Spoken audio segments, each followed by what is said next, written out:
And we are live. If you didn't watch last night's stream, basically what happened was I got to the 8th badge and actually got quite far in the dungeon immediately afterwards, which has us actually go to space. But when I went to use a dream candy on this game's pseudo legendary, the game crashed, and as I hadn't saved in quite a while, that led me to basically losing all the progress as I'd made it since like I'd learned we were going to space. Admittedly, nothing I can't get past. It's a point where I can get past it on this stream. Like, it's not. Although, for what it's worth, I am probably going to be spending a good amount of this stream grinding.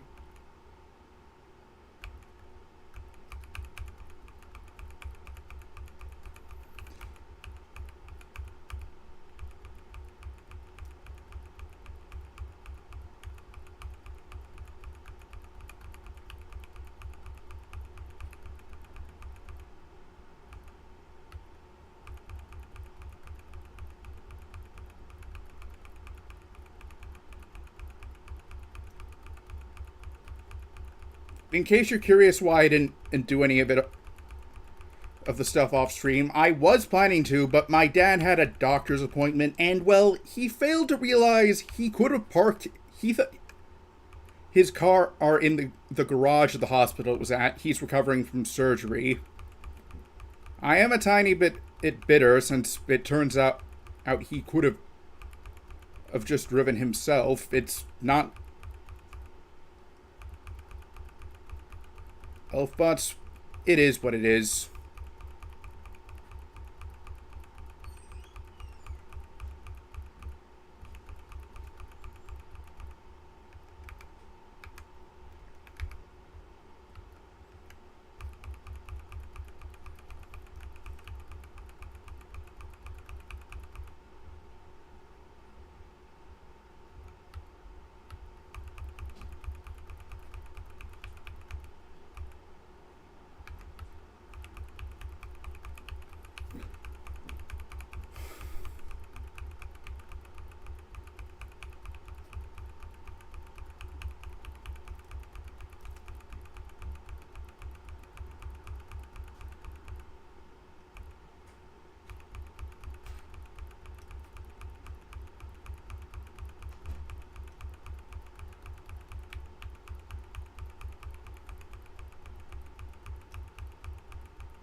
I had two objectives when sending out Rias. To take out Noivern, and also to buy me time so I could revive Jinichi.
Sometimes you don't need to do too much. As long as you can do enough, that is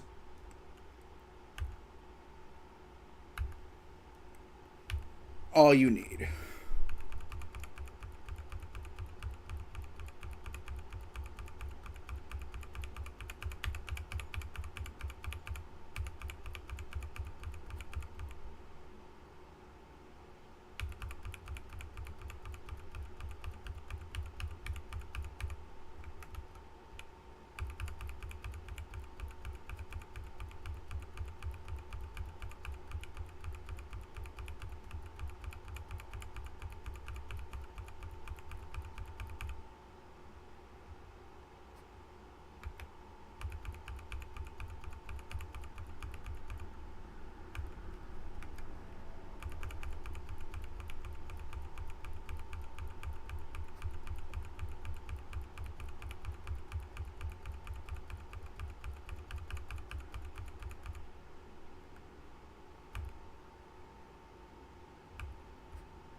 Wait a second. Let me check something.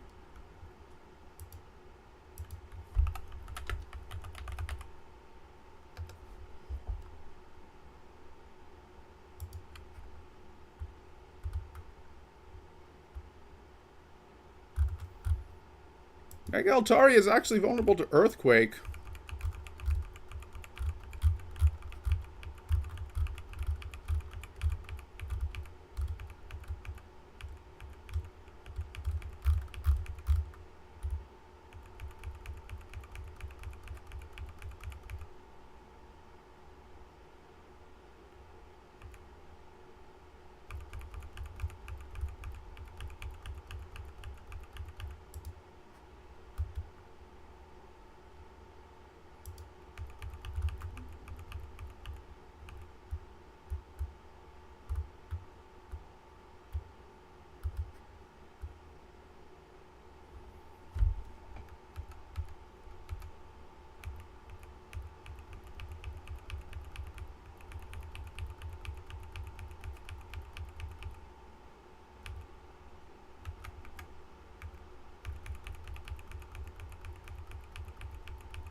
Close one, but hey, at least I won.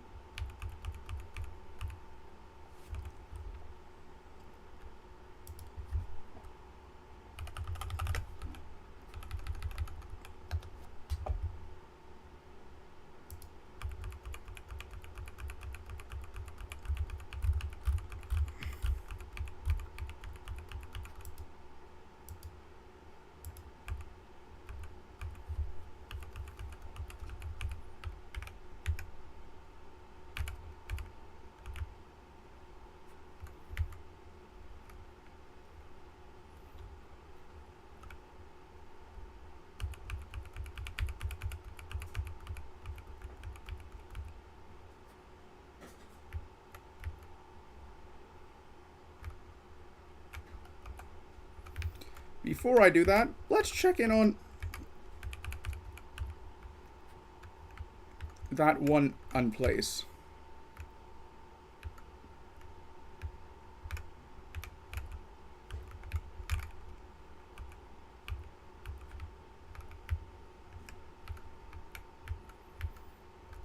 I've beaten all 8 gyms.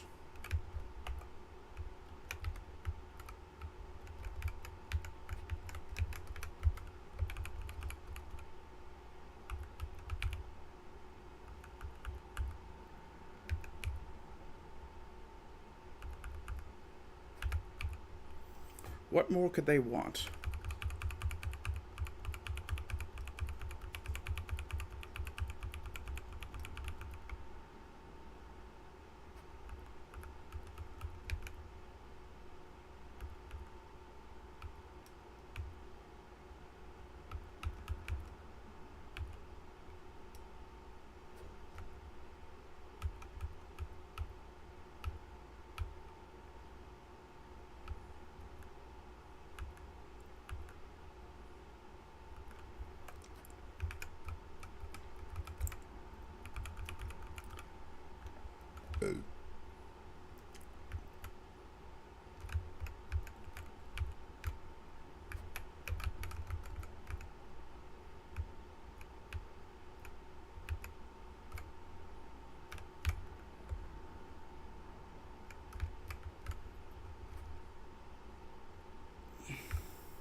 Here's the place I want.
Why do I want this, you may ask?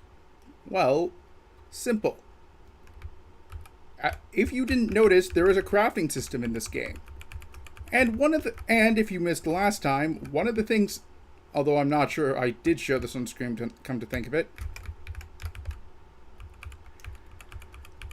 you can combine the lucky egg with other items to actually make it more powerful. In the case of the lucky egg, you can combine it with either a fortune cookie to get the fortune shell, which grants you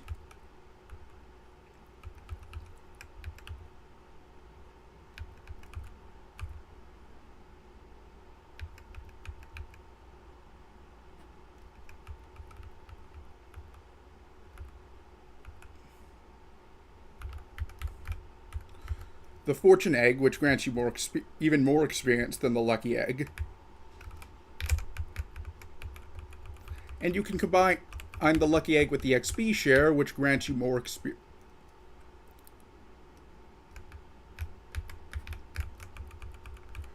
experience than an expedition. I'm not sure how much experience. There's also an item called the Golden Egg, which you can get by combining a golden cookie with a lucky egg. But you can only get golden cookies in New Game Plus. So I would love to compare them.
There is one drawback with the crafting system, if you can't tell.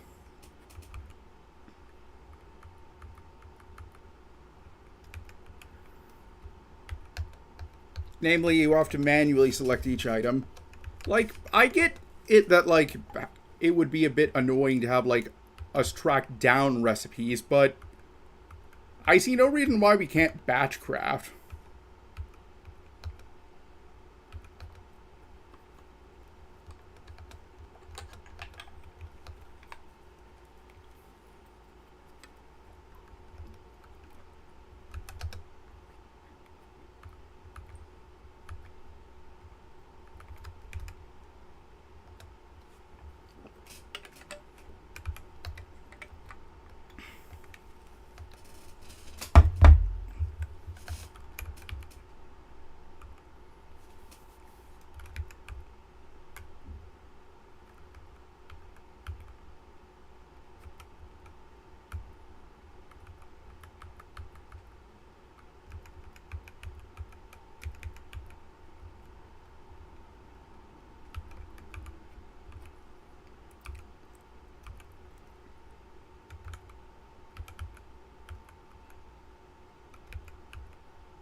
Why am I taking all the items, you may ask?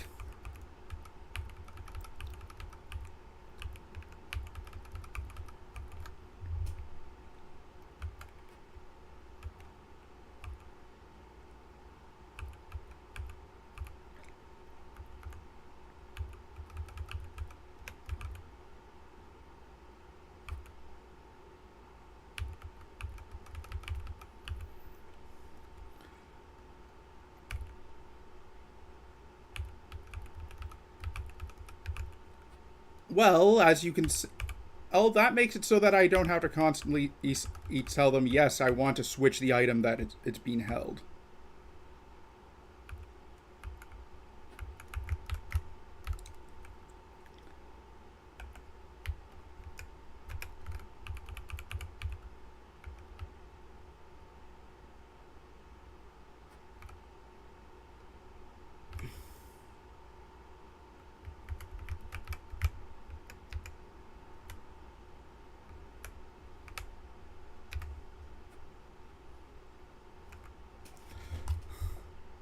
Once again, I realized that I had the desktop audio muted. Oh well, at least you guys could hear what I was saying.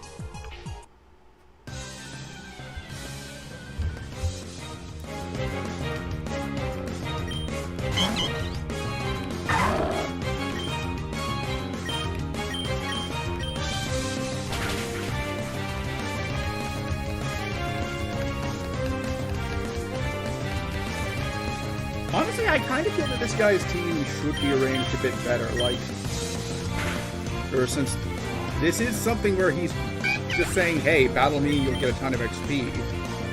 Adino should be his last...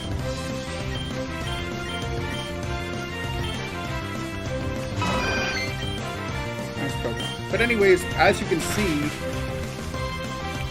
while I would in theory gain more if I only had, like...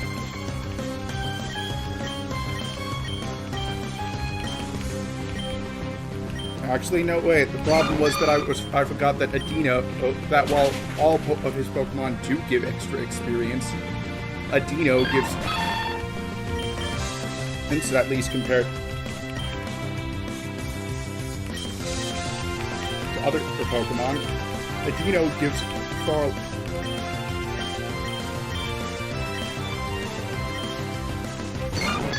or less than Blissey or especially. Maybe I could automate this. I'd like play a catch.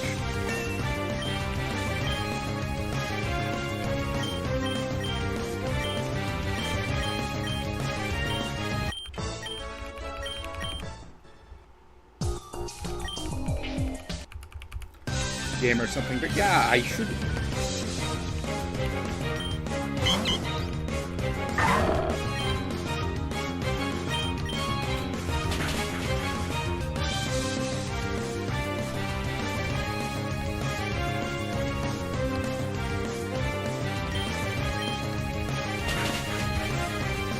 It's actually pretty hot outside, like 85 degrees.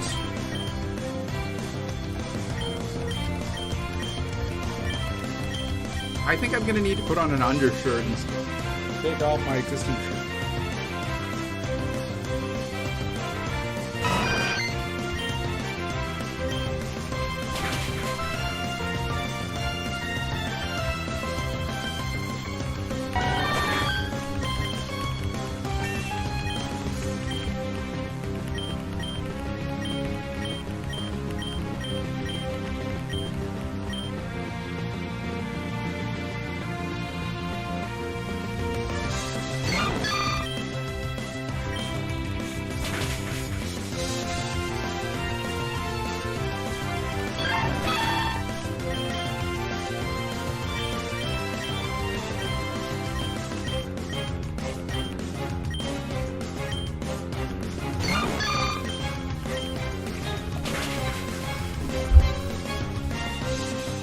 I'm gaining roughly 2 levels. Each of my teams is gaining roughly 2 levels for each coolest. 2 to 3 levels for every time I fight this guy.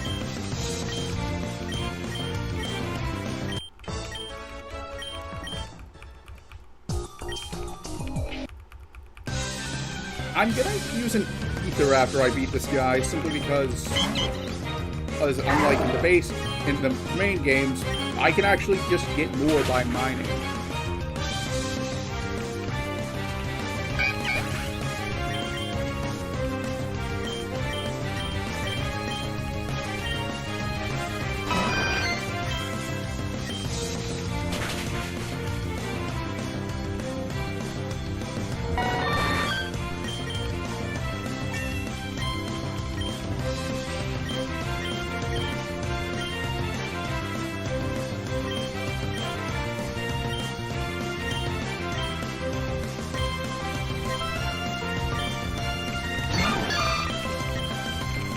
I'm also going to save after this battle to make sure I don't have the game crash on me. Because if I have to make a third attempt on the gym,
before I forget,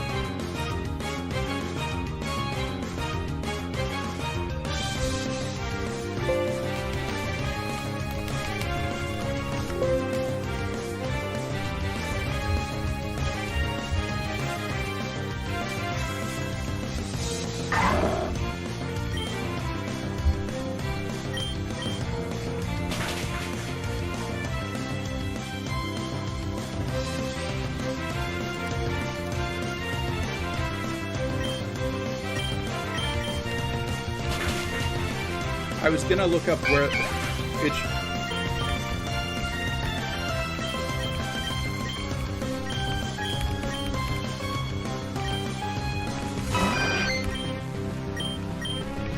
Town had the assistant to the professor would give me an item after I got 75 Pokemon, but I remembered it was Silent City.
I am going to have at least one Pokemon on.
This battle should be the one that gets my team to level 100. My entire team to level 100.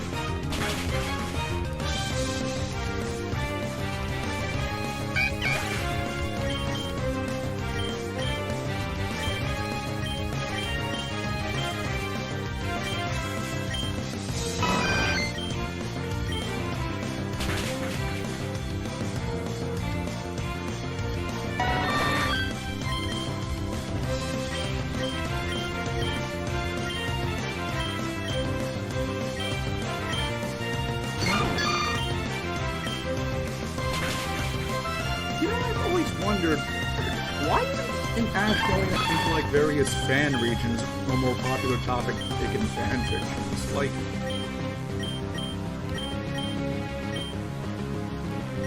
well, one thing I'm kind of surprised the official games never did is, you know how why they sent Ash off to like one of the spin-off regions to promote those games. Like, why was there? For example, when Alestorm and XD were out, there wasn't like an arc of the anime where Ash wound up going to Ore.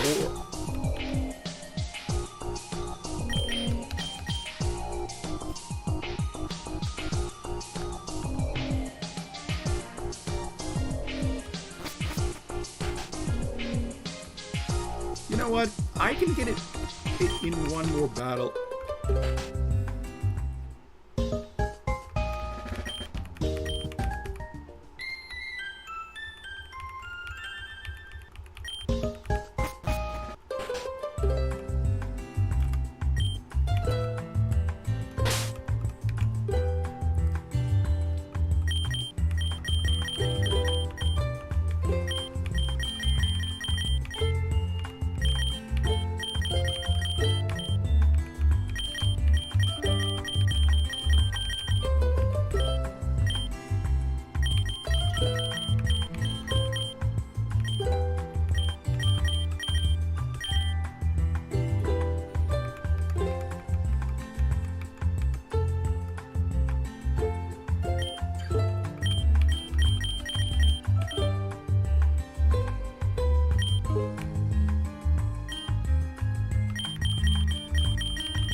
I've made it clear that Hypnos is not my favorite Pokemon, but isn't my least favorite Pokemon, but I'm also not particularly fond of Mr. Mime.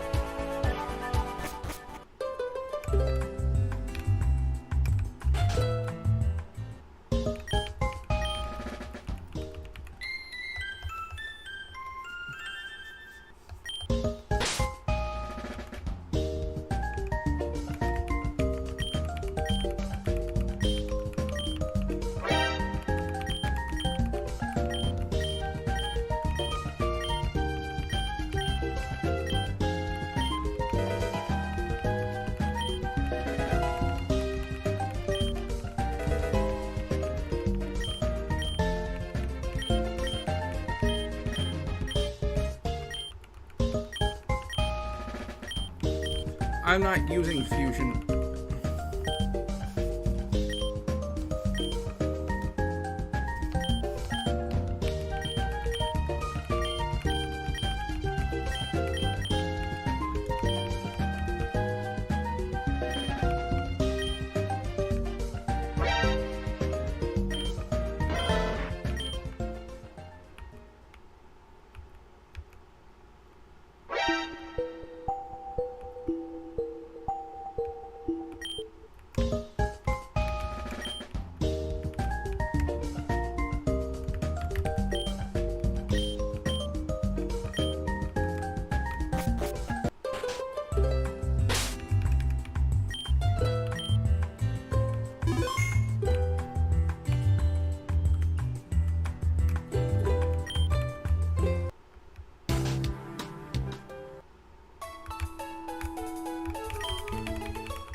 It was this guy.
I will drop a save for...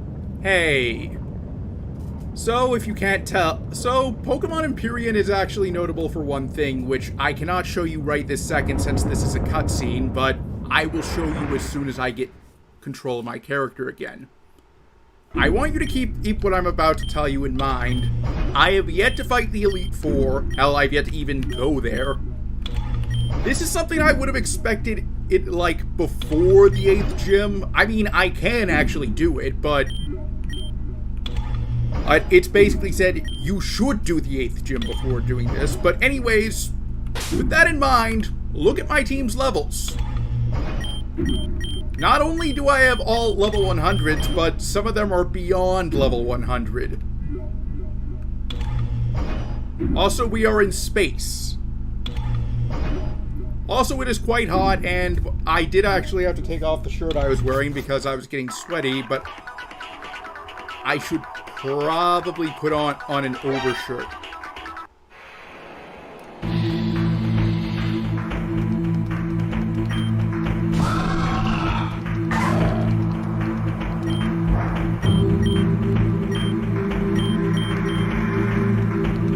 This is an O'Murin Hong Crow. The difference is that it's steel flying instead of dark flying. But it makes no difference since... But there is one thing I am not sure about. Namely, what legendary will I get? Like, all Pokemon games except for, well, Red and Blue have usually had a legendary you can get... I forget it before, or the Elite Four, or at least the 8th gym. Now, in theory, there actually are quite a few. It would be possible for me to actually have gotten one as early as the 8th gym, mainly because, well, there's an auction system in this game, which, while it's very unlikely, has a low chance of actually letting me get legendaries. Any legendary, really. Although there are a few that are in this game. Like, I know that if I was to beat the Trainer Tower, I could actually get Ho-Oh.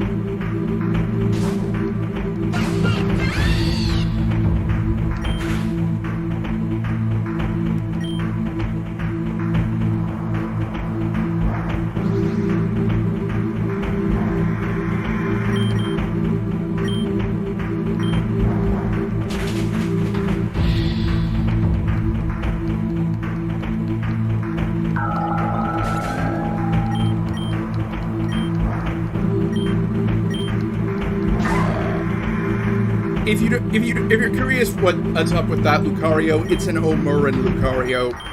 Pure normal type instead of steel fighting. At least I think it's pure normal type.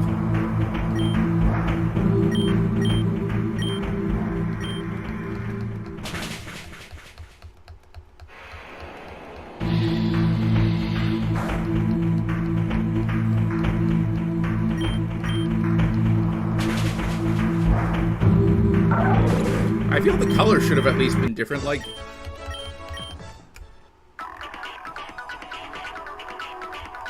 Before you ask, not all the NPCs here will fight me.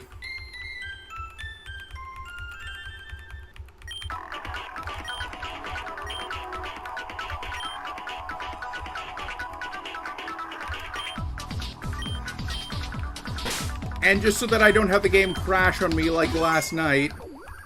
It didn't cost me a bunch of progress. I've saved it.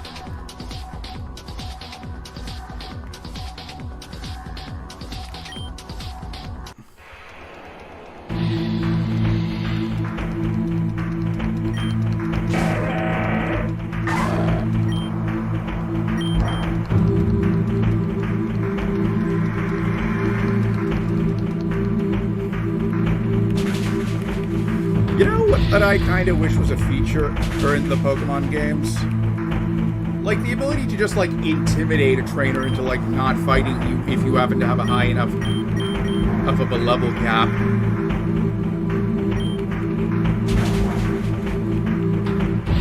Admittedly, this isn't the only case where I can think of where I would like this to be the case. Like, you know, like how, like, in the Fallout games where, like, you could have raiders armed with weak pipe, like 9mm pistols deciding to attack you, even if you happen to have the best power armor and a plasma rifle. Like, I can understand them fighting if you decide to attack them, but they should just be like, just keep your distance. We won't harm you or anything.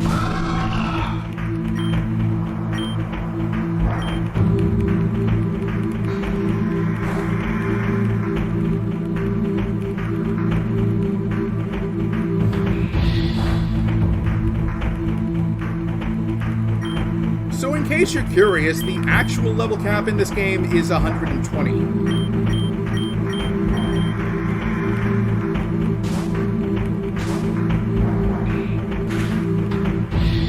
On the topic of Pokemon fan games, there is one game I will not play. You might have heard of it, it's called Pokemon Snakewood, and there's a few reasons. The first reason is that, unlike Empyrean and Infinite Fusions, this is actually a ROM hack of Pokemon Ruby, I believe. It was either Ruby or Sapphire, although it really doesn't matter. And it was very unfinished. Like, there were actually several sections where if you saved, the game would basically become unplayable and you'd actually have to restart. But the main reason... Alright. And also... Oh, well, it would be a lot riskier to use a ROM hack than, like, an RPG Maker Pokemon game. Like, I can at least use the fact that I have no capture card right now as a justification. Like if, like, I go was, like, going corporate and they ask me, hey, we saw you play these official games. Can you explain that? I'd say, well, I would like to play official games, but I did not have a capture card at that time, and I did buy the actual games, and I would show them my collection if they asked. So I do not believe that it is that I'm stealing profits, especially from Nintendo. Especially since most Pokemon... It's not like they have Gen 8 or Gen 9 Pokemon in this game.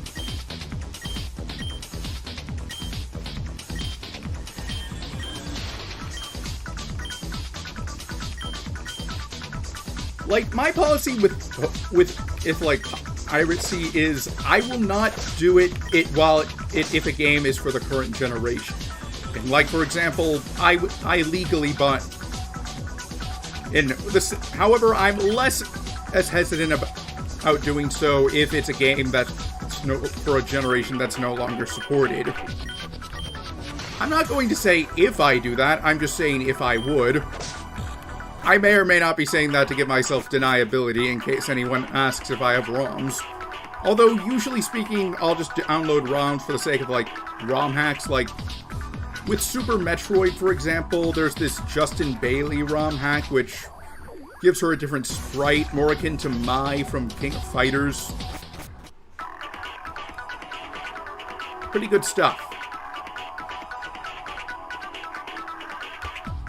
Like, there was also one hack of Metroid Zero Mission that I loved playing, since it added something that was actually cut from the game.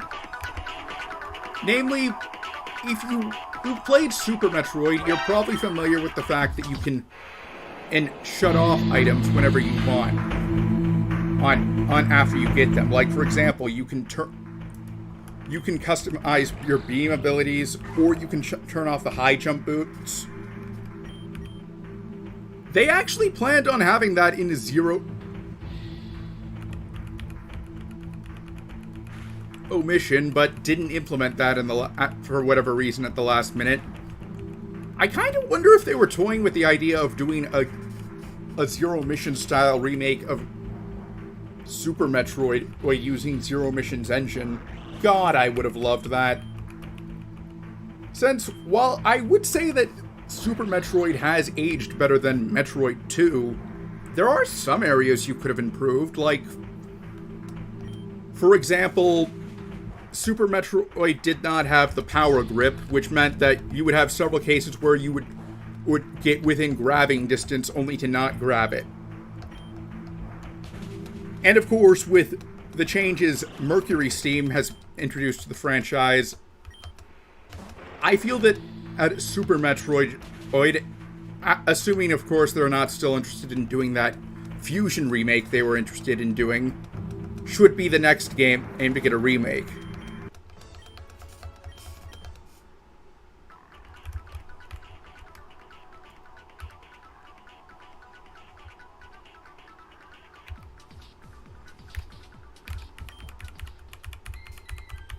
Excuse me a second.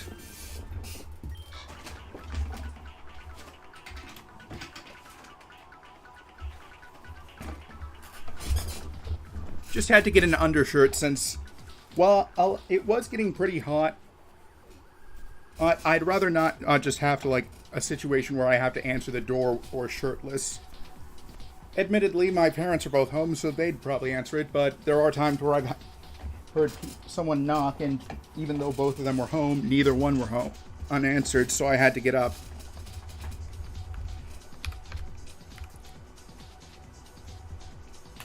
So, if you looked at this week's schedule, one thing you may have noticed is that for Sunday, we're not doing a reaction stream. We're actually ranking other PNG tubers.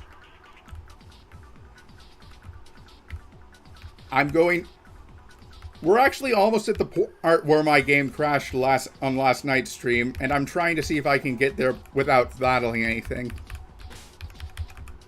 But allow me to show you the reason why I wanted that dream candy so badly. First.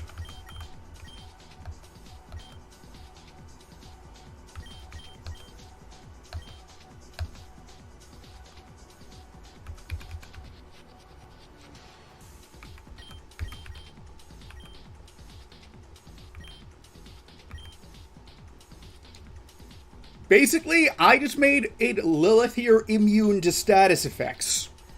Its previous ability was Levitate, it's a good ability, but not like something critical for Lilith. Like,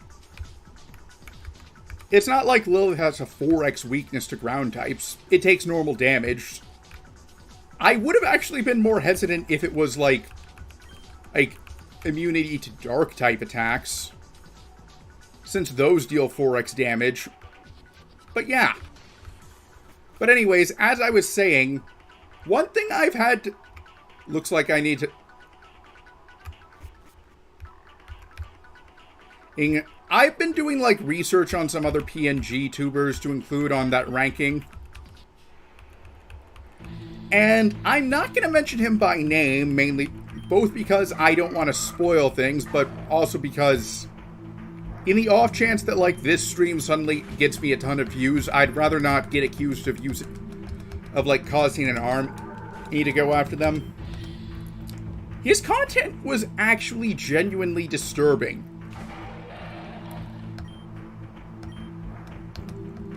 Like, it was stories that were very outlandish and I highly doubt were true, and that's not the problem. Like, telling fake stories is I would say would just make you dishonest, but not disturbing.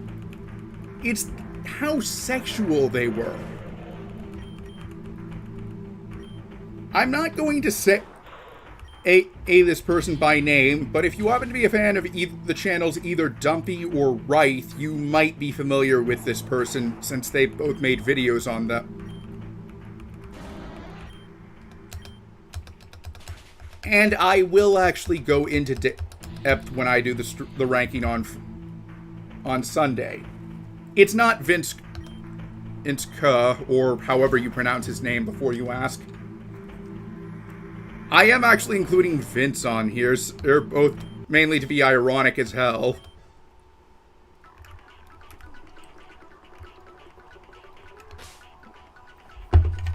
If you don't know who Vince is, he's arguably the person who's most famous for, like, hating on PNG tubers. I actually was a fan of him at first, but, like, when I was making that list, I actually had some second thoughts and realized, wow, this guy's content is actually pretty mean-spirited.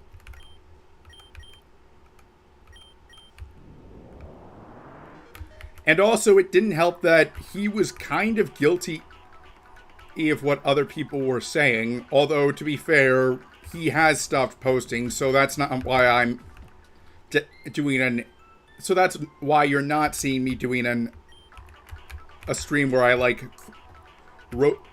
eviscerate the hell out of Vince. But let's just say that that oddly enough, Vince did not talk about the guy I find disturbing at all.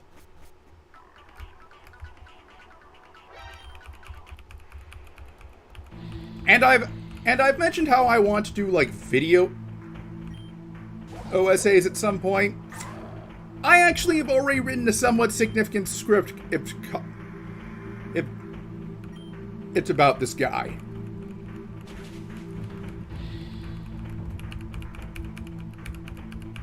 I will probably need some help, both in terms of revising it and also because I want to like download some videos to use footage, but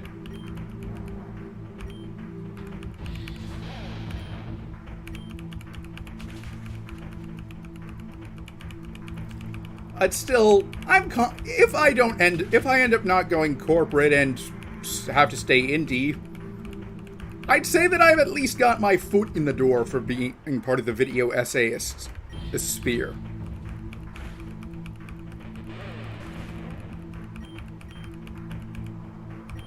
Whether or not I let it close on me or I force it open remains to be seen.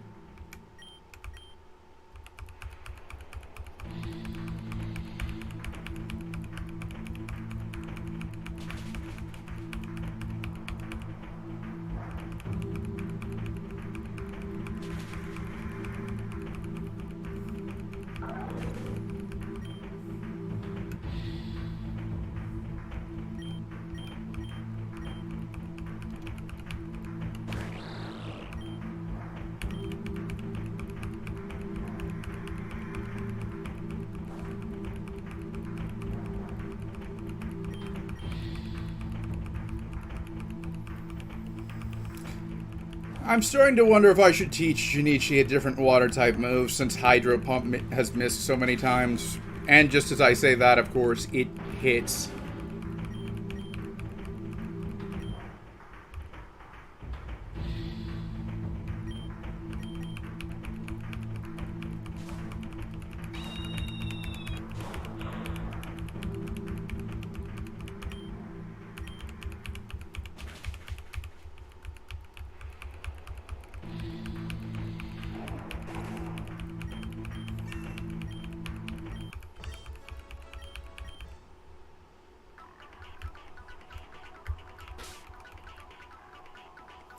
You know, going back to my idea for, like, the ability to just straight up intimidate 8 trainers, like, I do think that it should be only for cases where there's, like, a ridiculously high gap. Like, for example, if your weakest Pokemon is more than 20 levels higher than their strongest, they actually wouldn't immediately challenge you. They'd instead say, like, give you the option of walking up to them, and they'd say, hey, I was going to fight you, but I noticed you're actually quite strong. If you don't want to fight, we don't have to, some sort of and you could either fight them anyways, which would account for or cases for trainers who you would want to fight for money, or you could say no, and they'll say, understandable, have a nice day. You could always speak to them again. And obviously, you could not use this system on bosses, meaning that or gym leaders. Although, it would be pretty funny seeing just how, like, if anyone decided to do a stream where they just, like, grinded the hell up before, like, the first gym. Just for the sake of intimidating the hell out of each gym leader.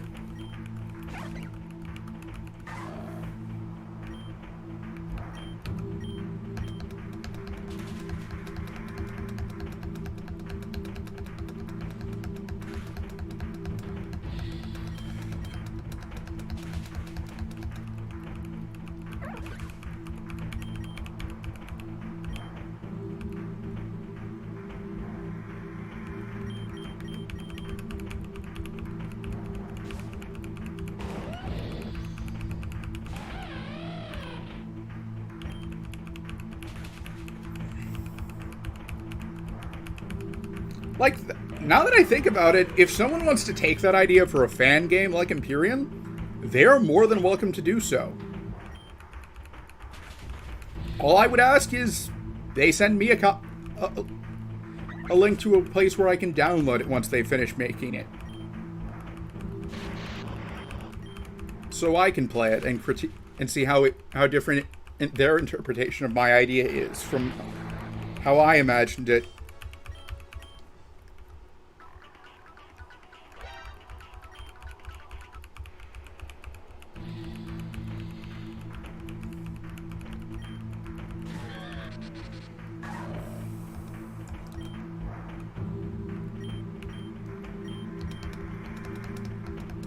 In case you're curious, a crust nullifier basically makes you immune to damage of a particular type.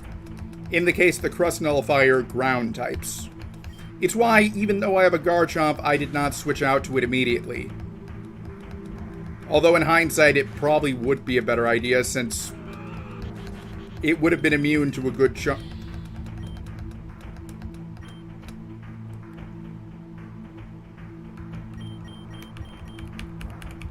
Of that Electivire's attacks.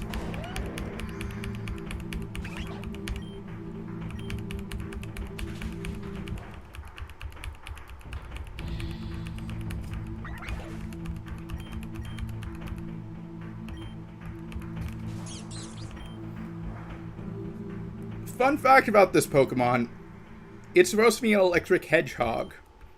And well, that's a bit ironic since you may be aware of Sonichu. It's certainly a better implementation of the idea since, well, Sonichu was literally just a lazy mashup, whereas Togedemaru actually feels like they wanted to make it as original as possible.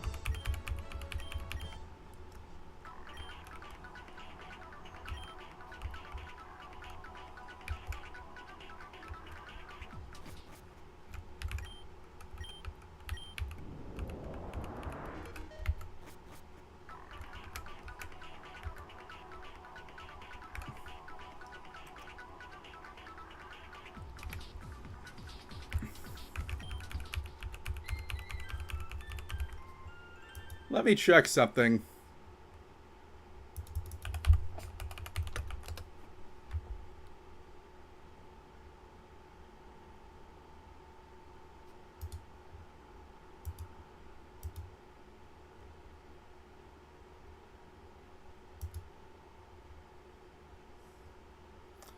No way. Okay. If you're curious what I was checking up on, you may be familiar with the remix channel Triple Q. Well, for a long time, they've actually been teasing a debut of their model, but it's not actually happened yet. I don't know if they're actually just trying... By model, I mean VTuber model. Well, like, it's their birthday girl persona. I'm not sure if Triple Q is a man or a woman. It's kind of like Zone in a way, oddly enough.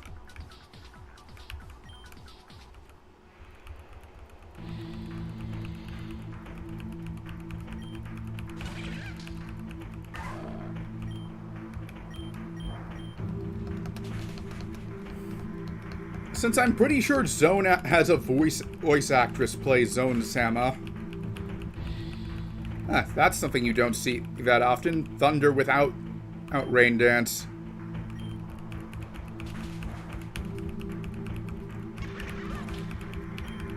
But yeah, I'm convinced that at the rate things are going, I might debut as a VTuber before Triple Q does. And I don't even have a model lined up.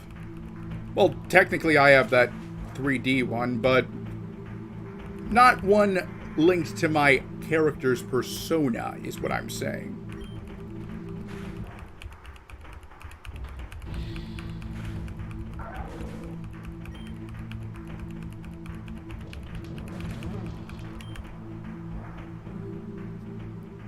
Hell, in the time since, like, I remember that live stream first being scheduled, and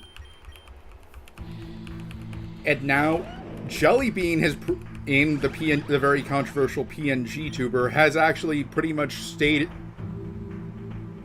has all but officially revealed that she's becoming an official VTuber.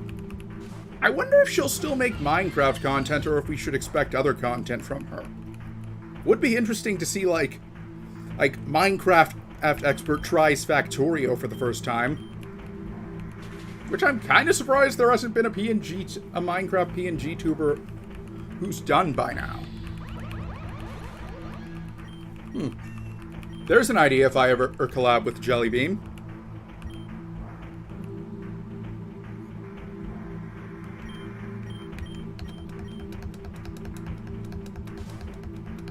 But yeah, I'm actually curious to see what Jellybean's debut goes like. Both because, well, Jellybean's already is kind of hated, although, in my opinion, most of the hate is undeserved. Like, hell, I actually respect Jellybean.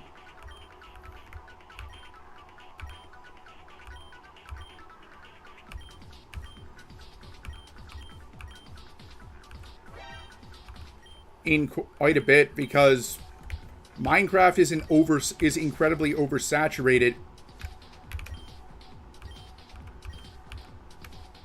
It as a genre, so to actually gain an audience as big as hers is actually something I find quite commendable.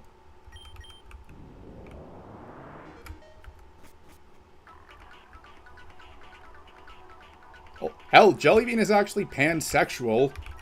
Well, apparently. I'm going to guess Jellybean has actually come to this realization as opposed to she's just trying to put it there to dissuade anyone who might be trying to flirt with her. Or since, well, up until recently, Jellybean was a minor.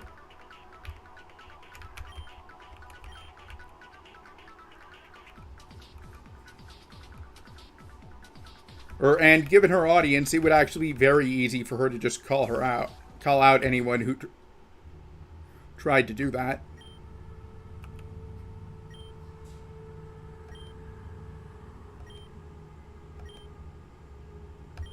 I mean, just not her out, call out the person who was trying to, like, hook up with her.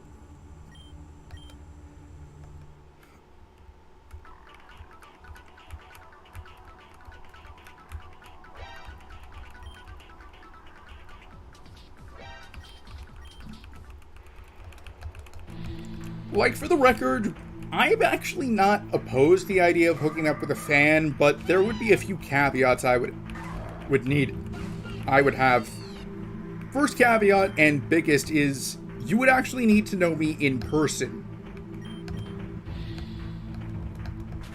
Well, there is the obvious caveat of you need to be of legal age, but I meant, like, aside from that. And you also need to... And I also would need to, like, know you more, have met you in person more than once.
But honestly, I'd honestly prefer to get into a relationship with another streamer or VTuber over a fan, simply because there wouldn't be as much of a power imbalance, especially if it was someone of the same size.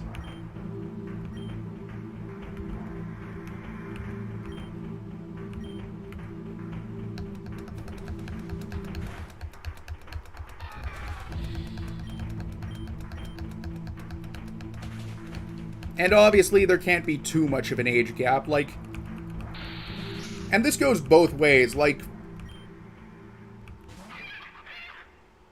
I'd say at most I would date someone who's in their late 40s and early 20s. He's at the earliest.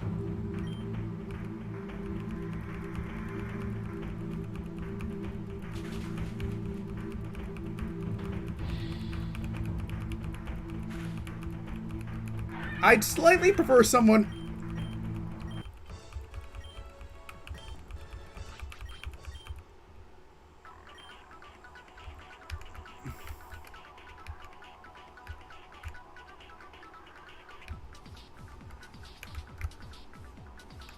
Kind of feels odd that there isn't a healing place here. Like, I'd expect one of the beds to have the option to, like, rest up your team, since normally in cases like that, in dungeons like this in the official games, they have that option. Then again, it's not like it's a particularly large detour to go to the...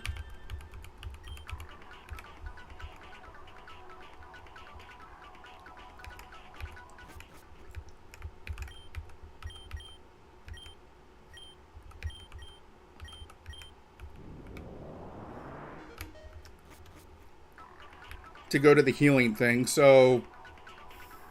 I don't know.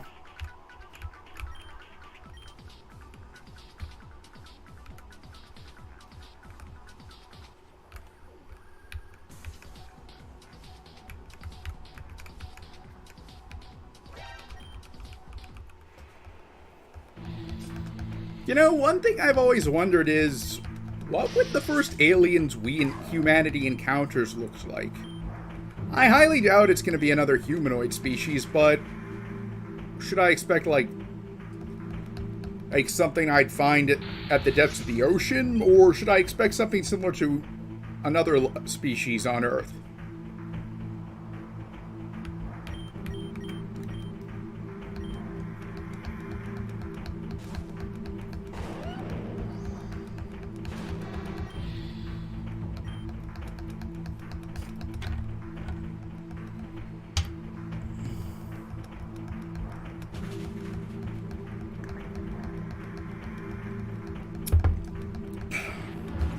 So, something very interesting happened in relation to that mid-tier god guy. Namely, I actually almost challenged him in Apex Legends. However, what ended up happening is he deleted his account on Twitter. Now, I'm not, like, particularly upset. Like, it's not like I was hinging in my entire streaming career on, like,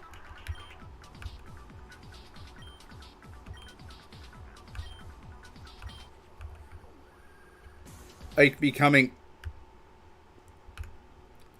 on, like, beating him in Apex. But I say this because, well, I have Apex installed on my computer now.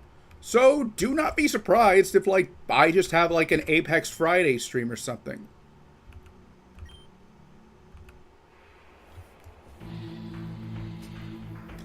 In fact, you know what?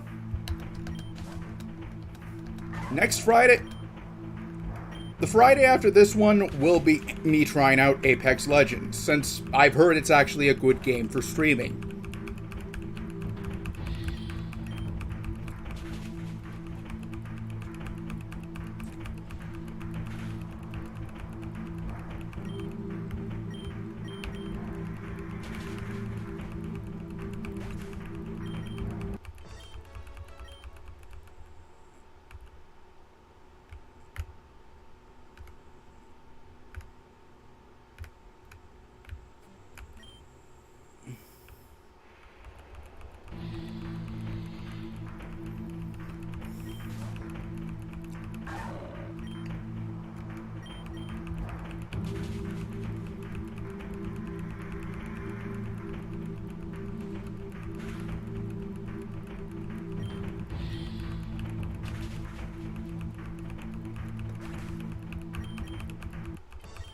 Plus, who knows? Worst case, I might actually be able to get into... Imagine if I, like, somehow wound up in one of Selen Tatsuki's streams. Like, she was streaming Apex at the same time I was, and we both selected the same room. Like, That would be incredibly surreal.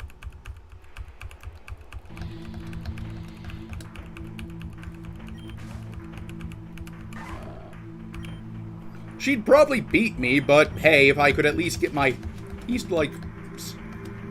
Hey, I'd probably get a few of her fans, and if I did at least got one kill against her. So yeah, Apex actually does seem like a good path after streaming. So yeah, the Friday after this one, I'll actually give Apex a try. Like, I will actually, like, play it off stream, like, I don't know, tomorrow or Saturday, just to make sure my PC can handle it, but I'm actually excited to, like, play a popular game. Like, I'm not doing League of Legends since, well, it's incredibly toxic, although, to be fair, watching the streamers rage can be funny.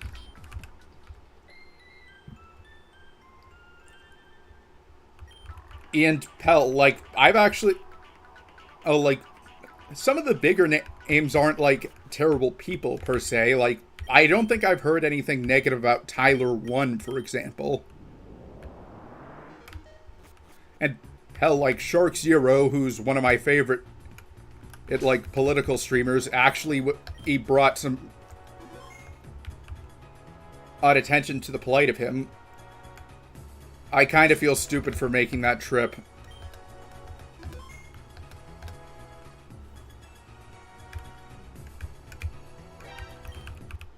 But yeah, just so you know, I probably won't accept, like, an offer to join Niji Sanji under the current administration. And even if Sullen gave it to me, like, I would be more than happy to be, like, the Kirsch of the have a role similar to Kirsch or, I don't know, Rosa from with Luce. And the game just crashed on me again, but the good news is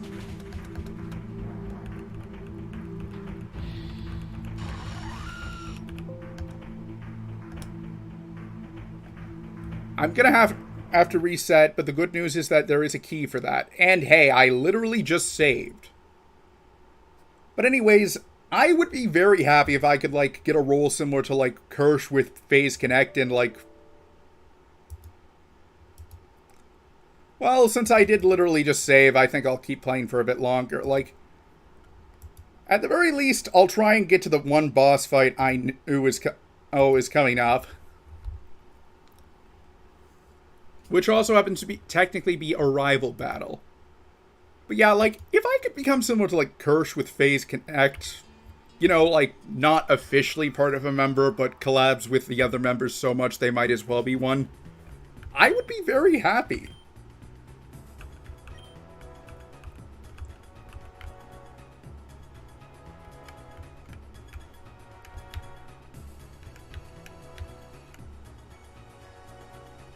Admittedly, it would make playing games like Hearts of Iron very difficult since, you know,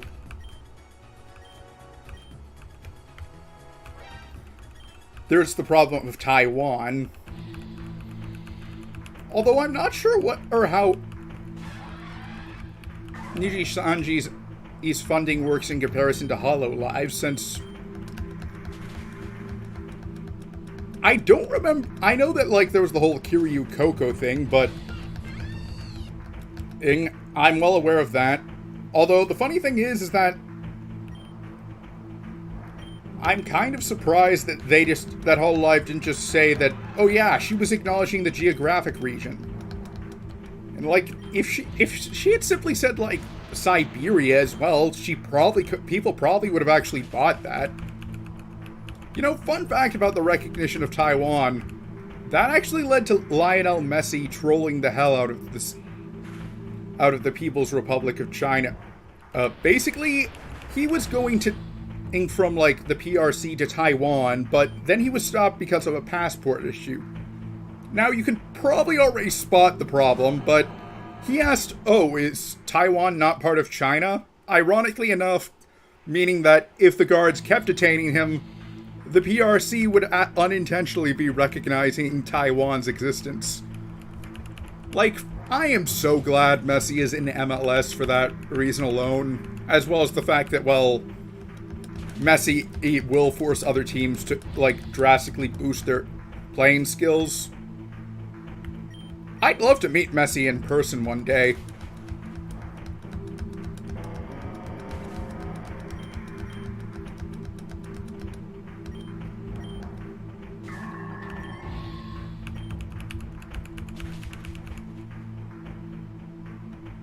And the funny thing is that I'm pretty sure he wasn't even trying to tick off the PRC. Like, it's the sort of thing where he unintentionally did so. But it was still really damn funny. Seeing the guards have to do such a drastic 180.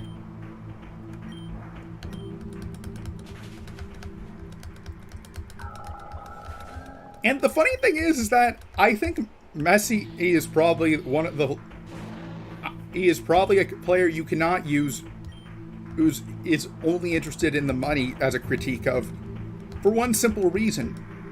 He actually had the opportunity to go to Saudi Arabia, which would have paid a lot more than MLS.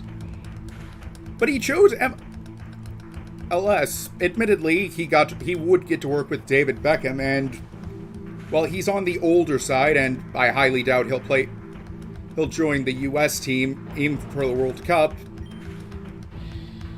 He will still if he plays, like, 40 is like really old for soccer, but still, I could see the US actually making it past the first stage of the finals. Like, that's usually been what they've made. Like, I know that in 2018 they didn't even qualify, unfortunately, although that was kind of a wake-up call, and in 2022, the US actually did manage to at least get out of the group stages, so, hey, maybe winning the World Cup of coming into DC is not out of the question within my lifetime.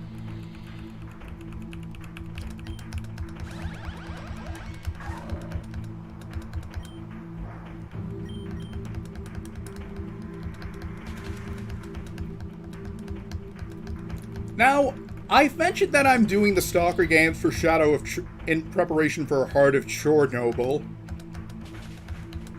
And Call of Pripyat is the last official one. But I do have some good news, is that even if I decided just jump into Heart of Chernobyl and go back to play the other games after I finish it, I don't think there's going to be any hang-ups, even if I decide to use, like, the Chernobyl Reclamation Project patch, or whatever they'll call it, simply because, as well, it's a Ukrainian dev. Hell, they'd probably actually appreciate it since it would be some goodwill, especially if I did, like, a charity drive.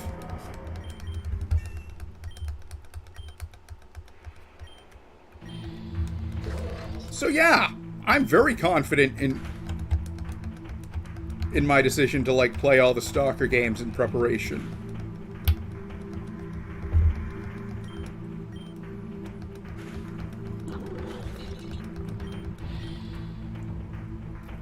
There is one other free first, like, multiplayer FPS that I'm actually somewhat on the fence about playing: Valorant. I say this because, on one hand, I haven't seen anything bad, and there is one VTuber whose model I really like that plays big. On the other hand, it is by Riot Games, so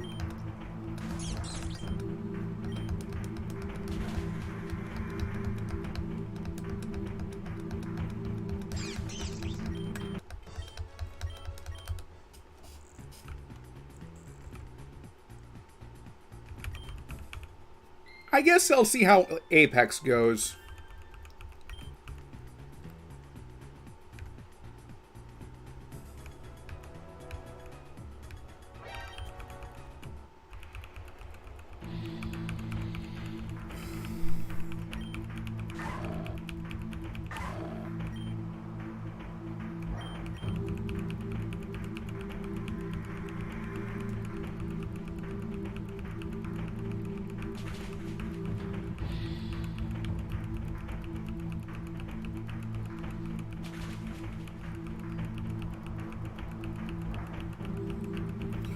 I mean, I do like playing first-person shooters, and I'm not opposed to battle royales, at least on paper, so I don't think I'll have that much of a problem. Admittedly, I've only played a little of Fortnite, and I don't really play that much because, well, Epic. But I will say that, like,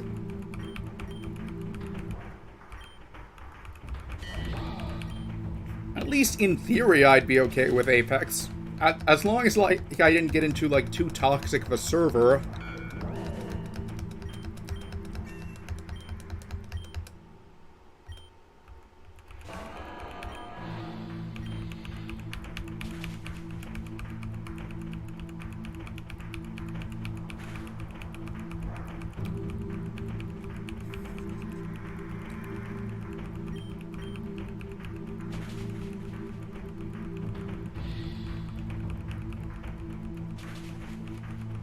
Or so, yeah.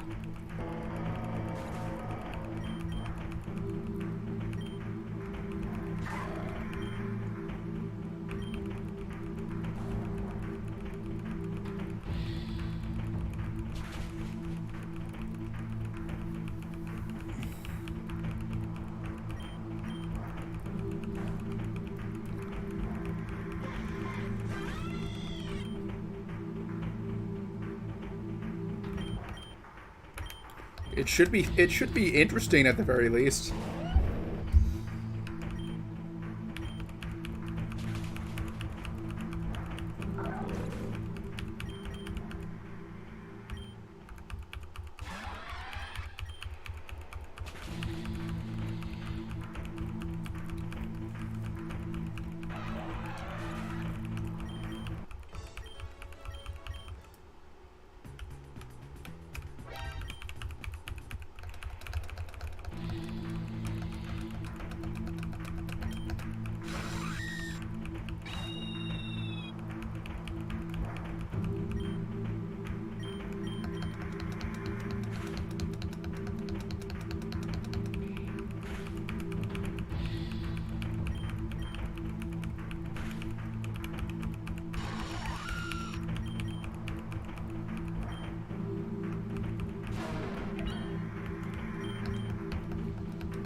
I don't think that's something you can really determine with a good or evil question.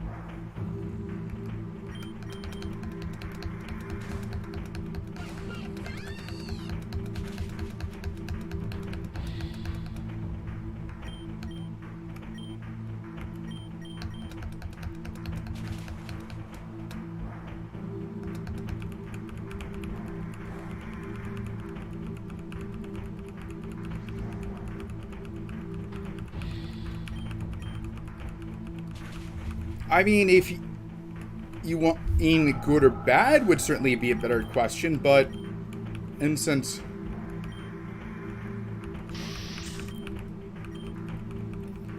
even if you're supposed to use it in place of aging, I'd still say that's questionable since it really depends. Like, wine or cheese, I'd say them aging is a good thing to an extent. Human life, not so much.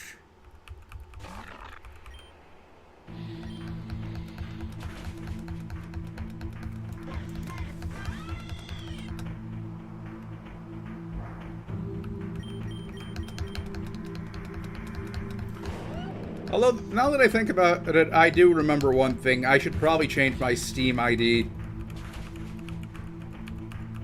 So that way I can claim that my streamer persona is the one that encountered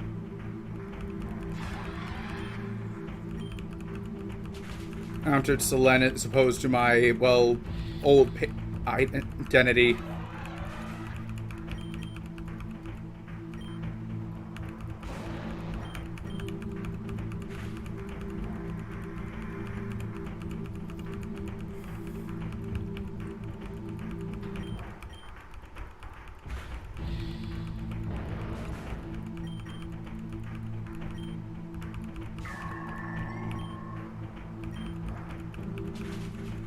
I'm guessing this one had the ability that grants Bronzong immunity to eat a fire type moves, which I forget the name of.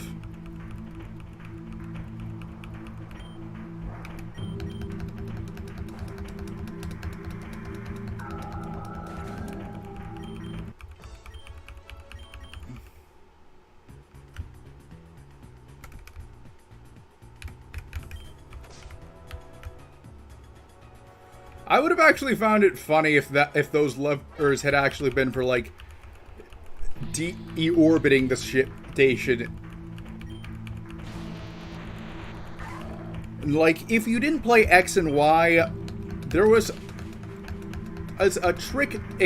There was something which, while that was ultimately a meaningless choice, since regardless of which button you pressed, the outcome was the same. One was basically stop you.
Feels odd to see Mawile use Sucker Punch when it's part fairy, although I guess it is possible that my opponent didn't, and Mawile didn't know any fairy type moves.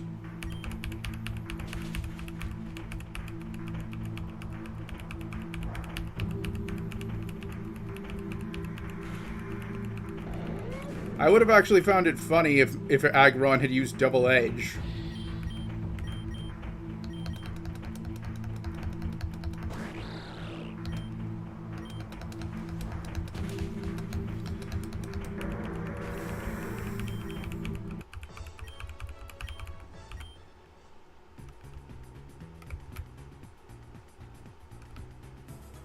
Like, honestly, I actually would seriously consider applying for Niji Sanji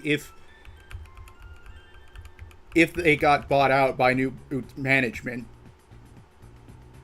It's just under the current one, it's not a company I would want to work for.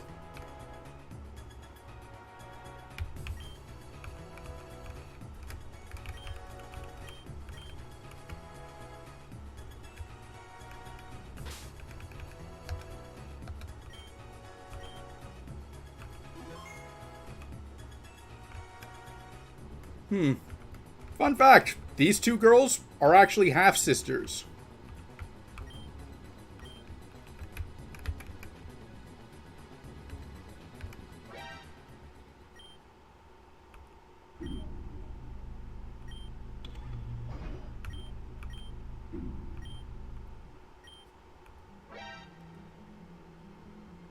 Uh-oh.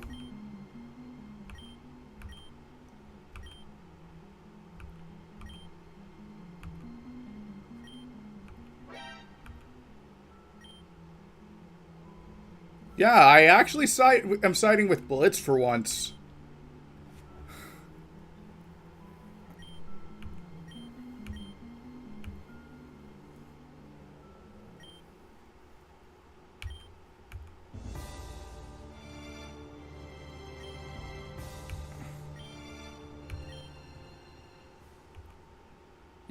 You read my mind, Blitz.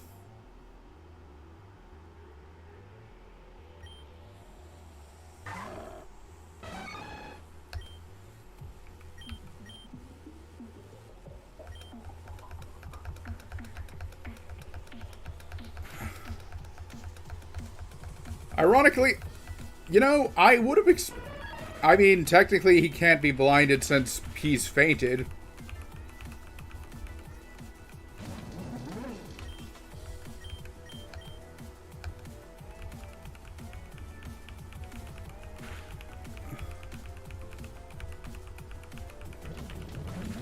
I'm half expecting to actually get to the point where I end up using struggle, but...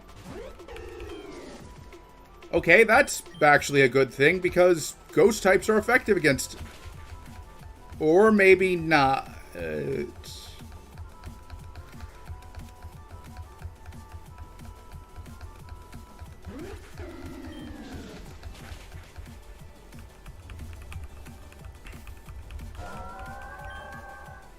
This is going to be a long battle, isn't it?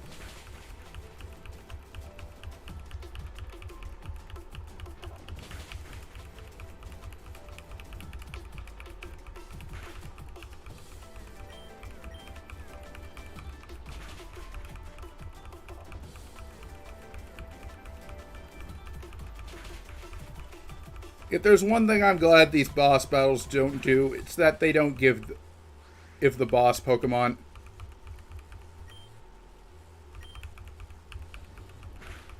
on 2 moves per turn.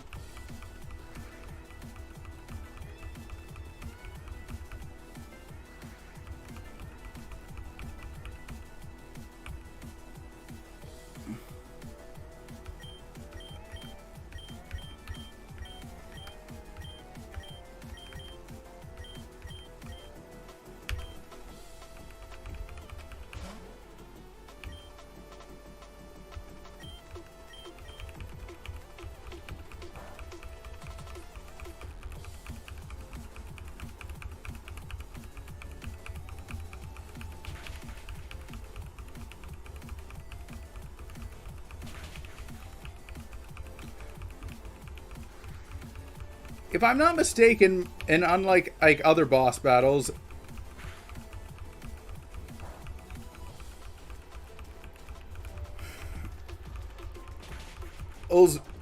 my opponent does not have the ability to basically instantly cure any status debuffs. So if I could if either Scald, Ice Beam, or Thunderbolt was to inflict its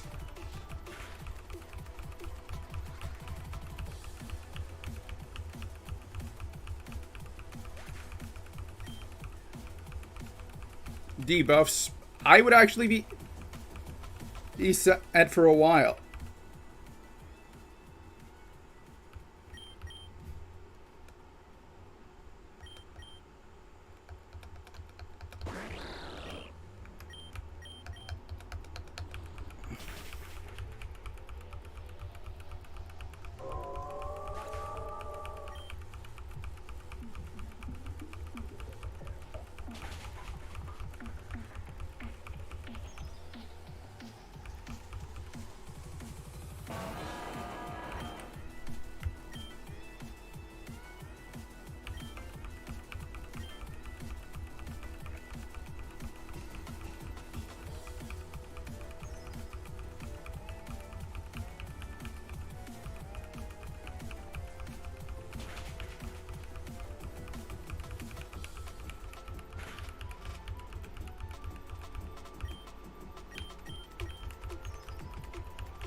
I forget how many turns Frozen lasts, but so I'm not sure if it's near the point where it'll wear off, or if like this game has Frozen different.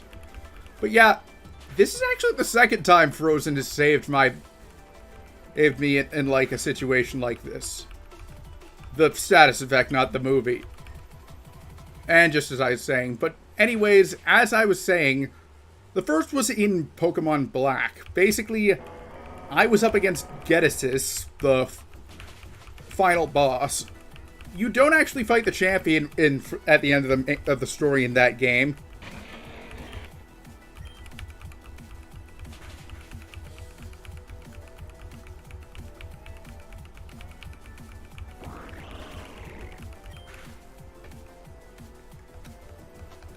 But anyways, his Hydreigon took out all of my team except for one, Vanillix.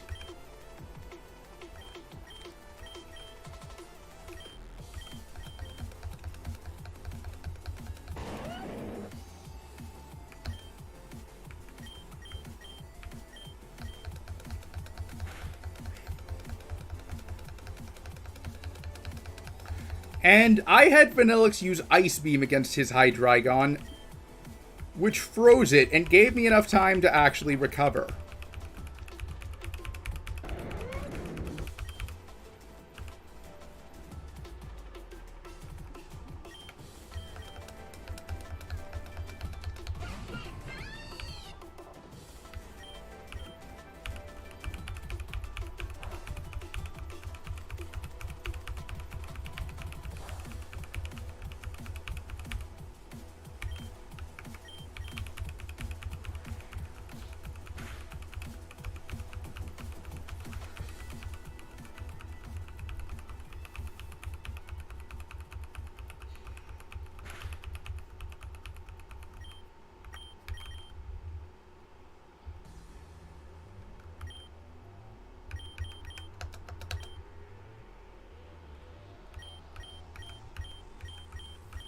Of my team.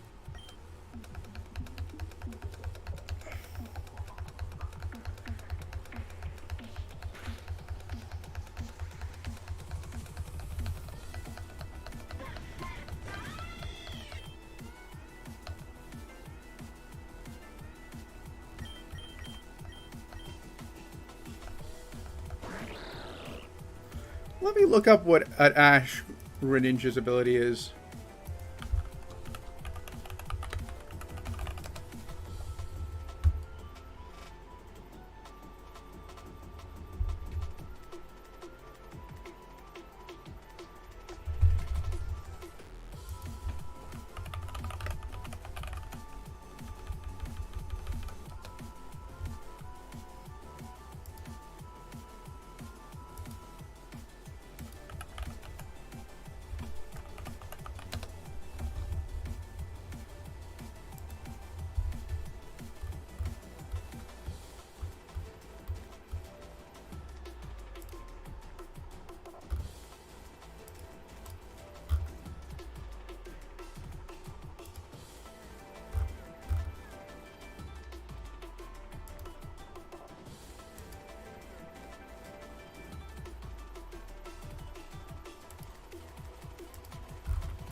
Oh, come on. That's unfair.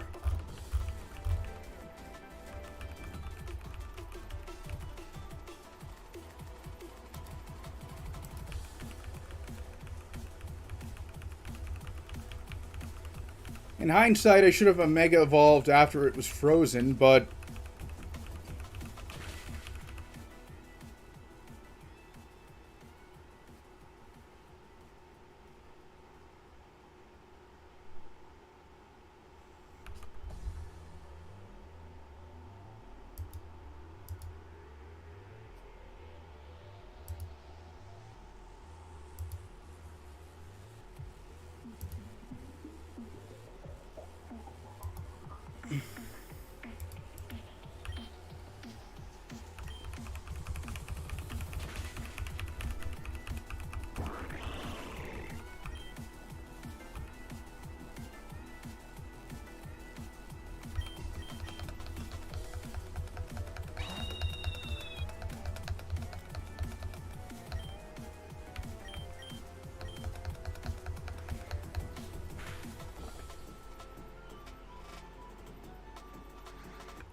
Oops, I accidentally hit F12 and reset.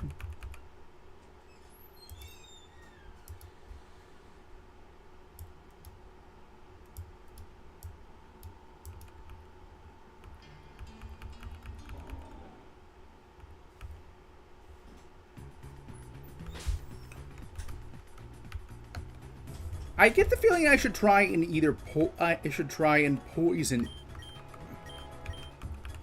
I do have toxic, so the question.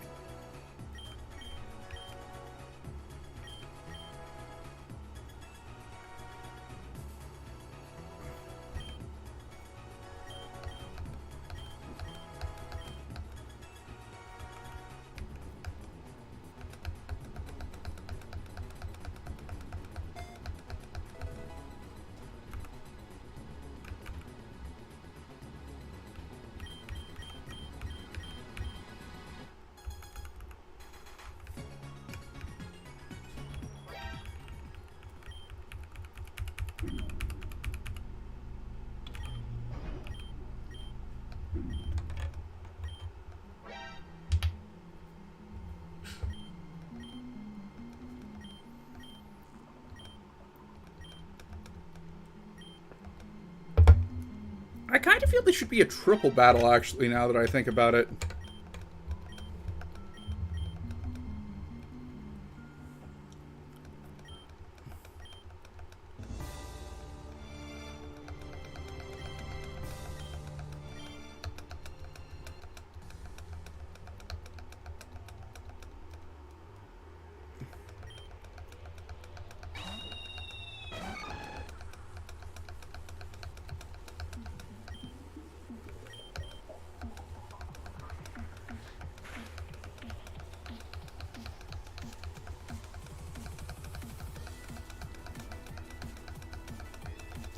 Best part about this is that since I used toxic first,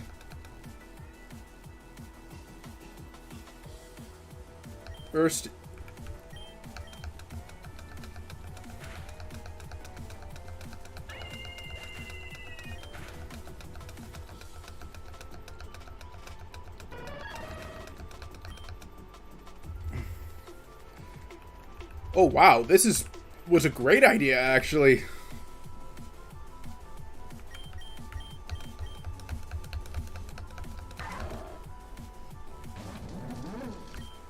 As long as I don't get hit with too many Oblivion wings, I should be fine.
Doesn't matter if it's not very effective.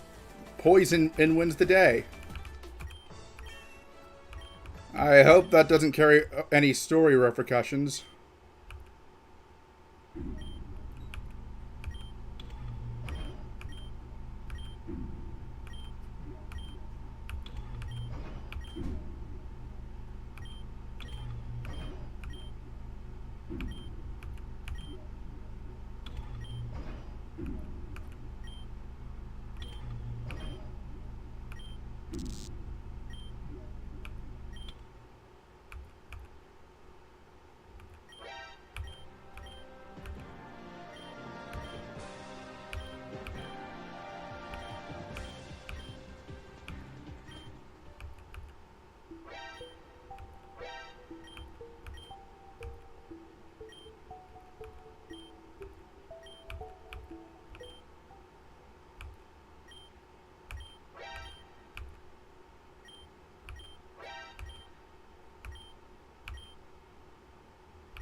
Well, I was right about my guesses from last night.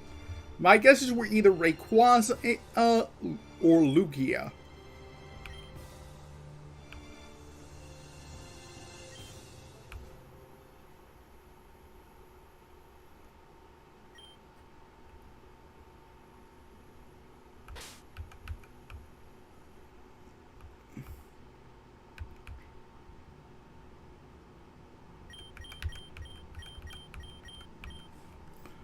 Let's look up the boss.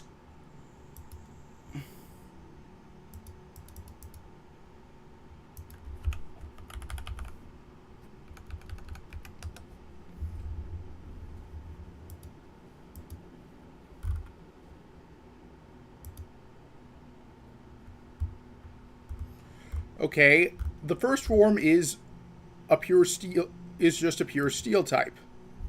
Admittedly, a very bulky pure steel type, but you know what? I think I can handle it. But let's power up our...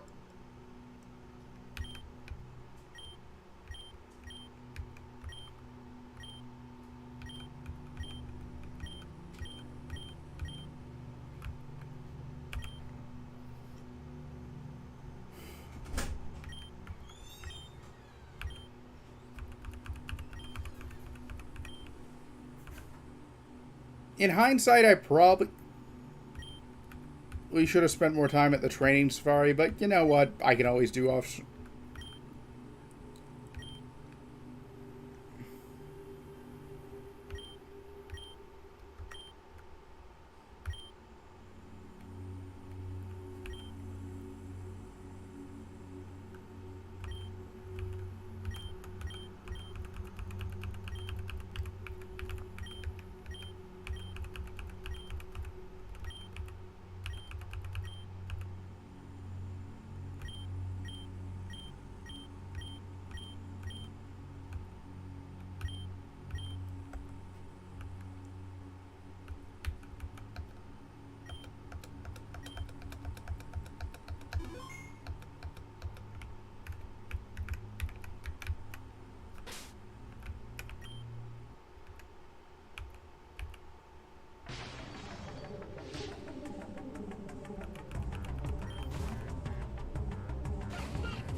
This'll at least help some with the ingrain.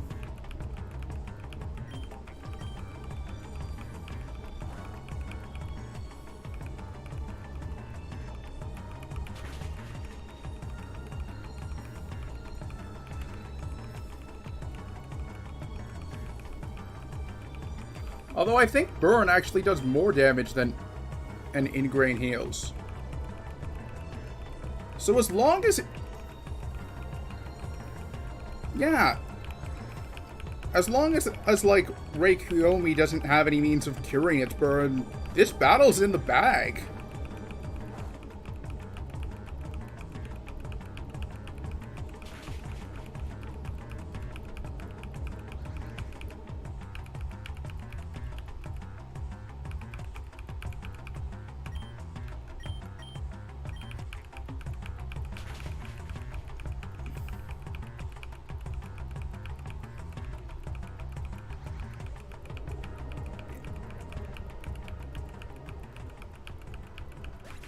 Victory!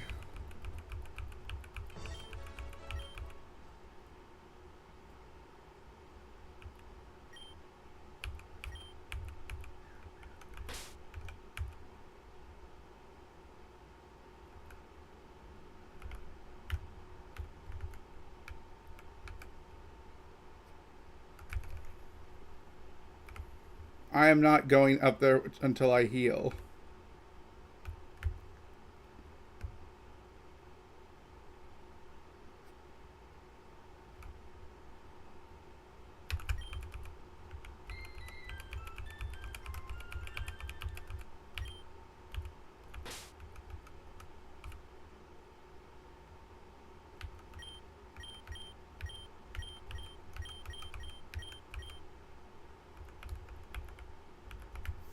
The marked one is the next best one for for this battle, since, as it just so happens, the next one is a steel and dark type.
I feel like that should have taken out more of its...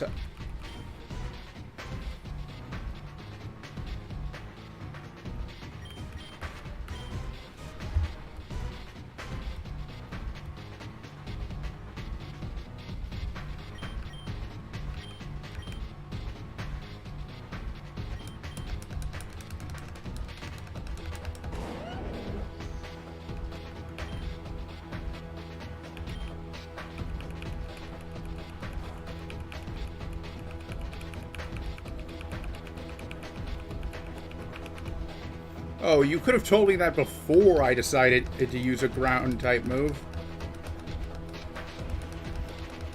That honestly feels kind of cheap.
And it sucks that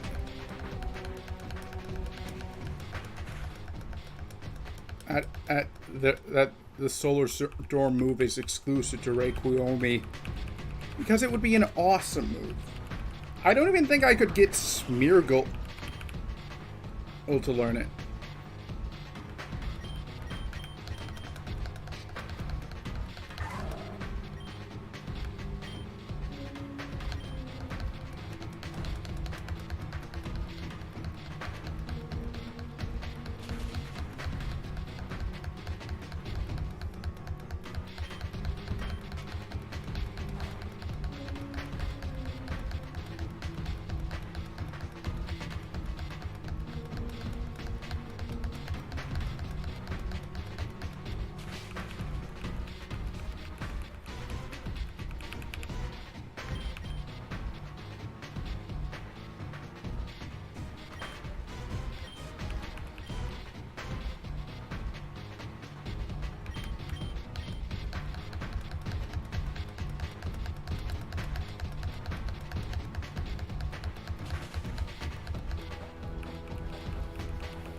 Well, that was a learning experience. I probably lost that money since I don't think Requiomi will drop.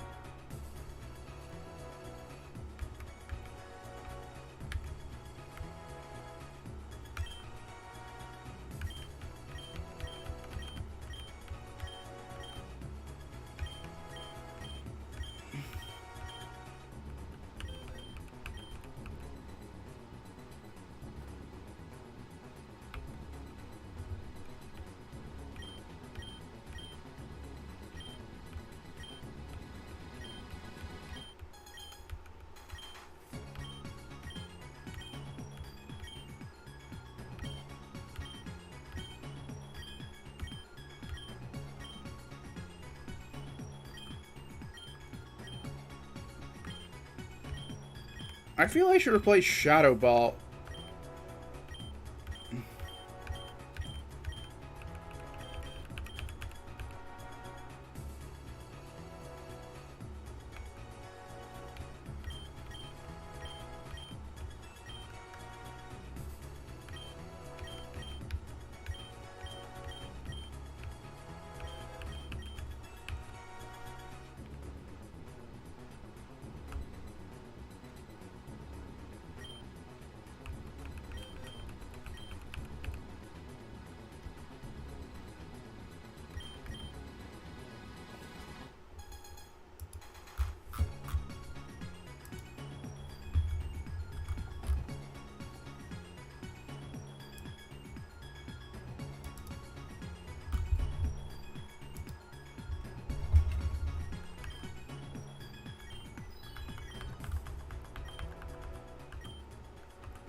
If I could bait a Requiomi into wasting its solar storms on other Pokemon.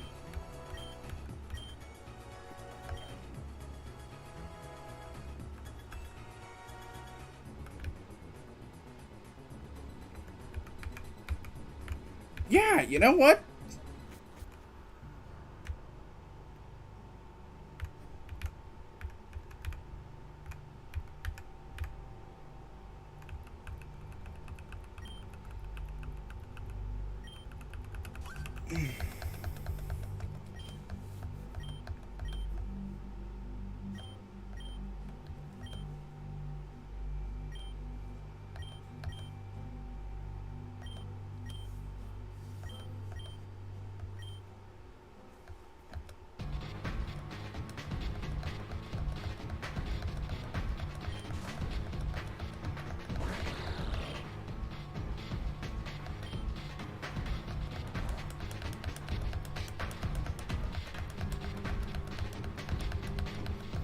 Ten solar storms, assuming that normal difficulty does not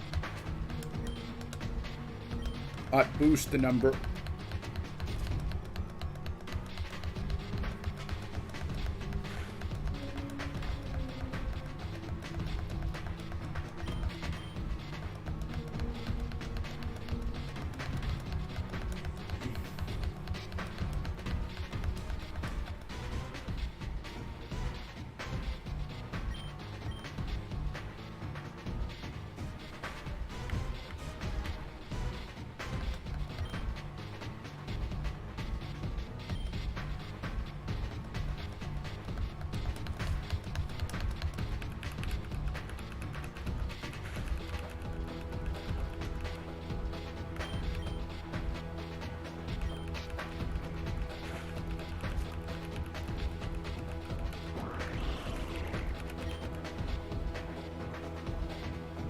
I believe that was 2 solar storms. The good news about Requiomi is that it does not have any healing moves.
If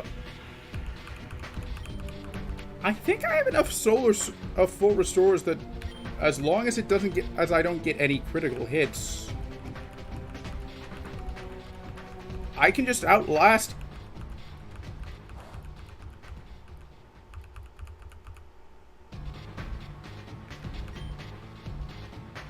So you know what? I'm just gonna spam hyper potions and full restores until. Oh, god damn it. Well, the game crashed. Okay, you know what? One more try.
This is kind of cheating, but you know what? There is a wise man whose actions I am quoting.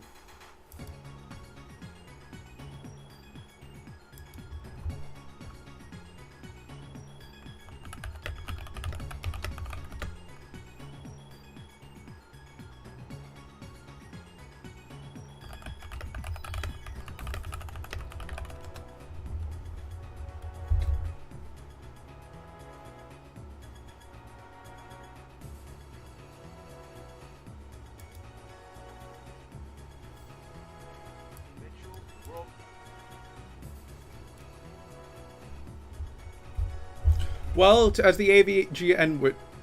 Well, to quote the AVGN... You're familiar with Billy Mitchell, world video game champion? He could probably do it. So I gotta find a way to harness his power. And I think I found a way. That's right, we're gonna cheat. Specifically, what I am going to do is just spam the hell out of...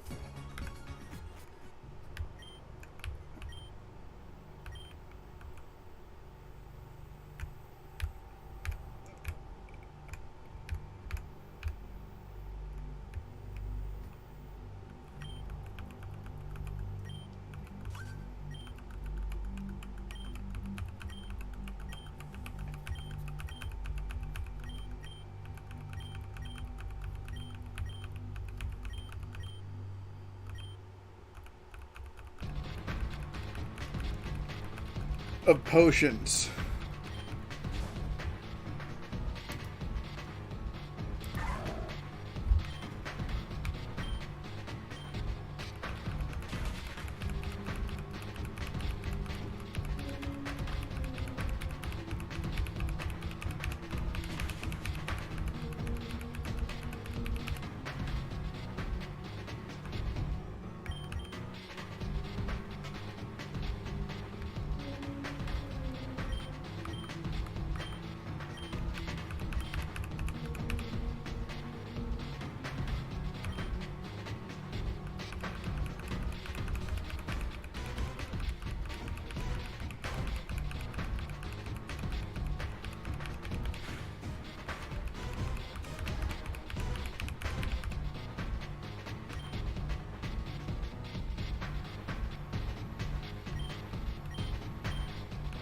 And all while dealing damage with the Rocky Helmet.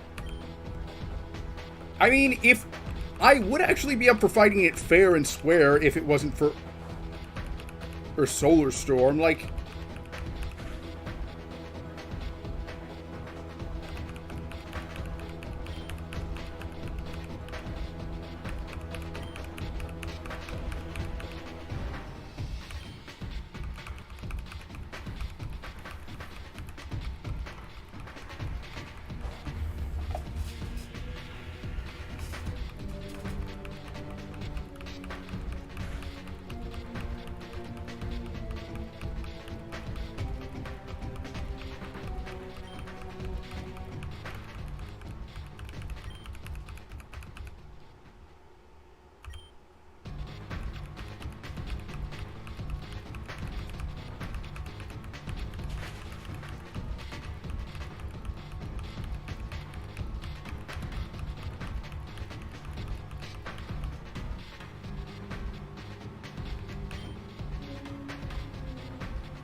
Basically, my strategy consists of this. I will every time I will use a potion.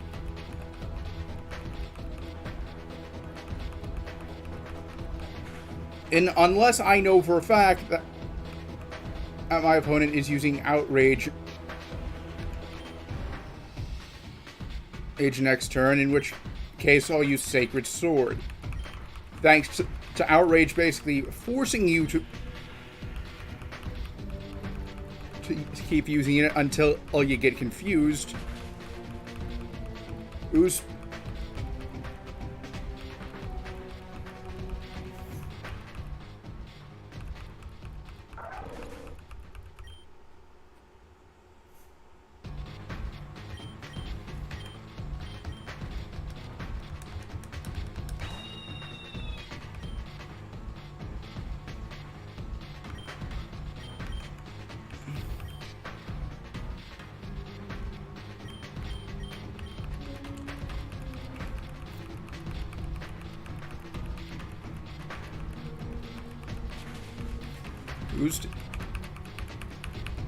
I know Lucario can tank at least two Outrages before I have to worry about it fainting. Which means that the first time it uses Outrage, I know that next turn I can use Sacred Sword for massive damage.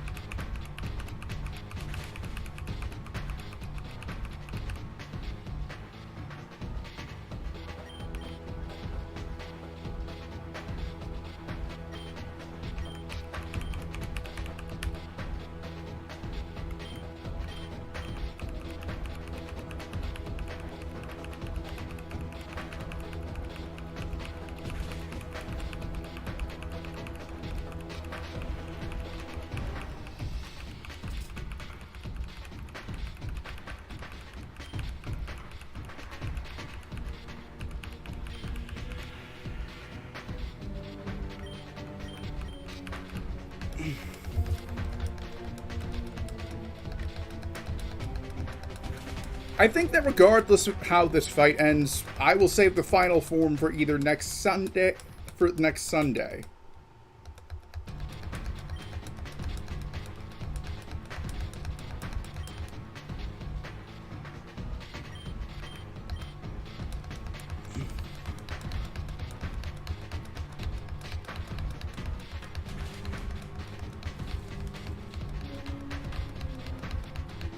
It's a good thing I bought so many full restores.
Requiomi has to be down to the wire on how many solar storms it has.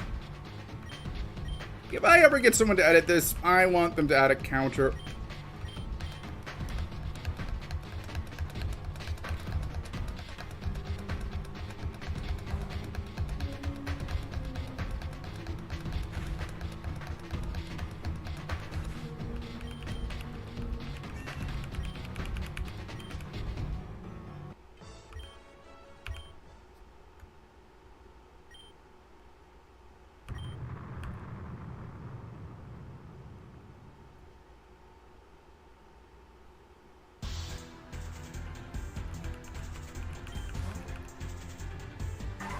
Oh, you've got to be kidding me.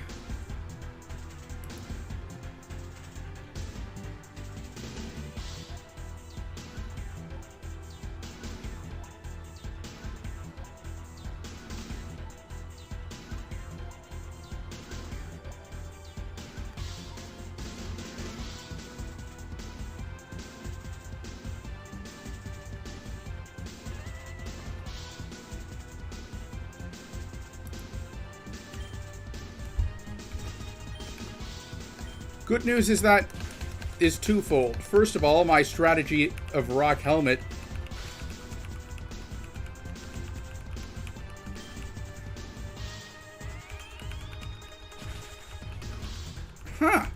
I don't know if it's specifically because I leveled up or if it's because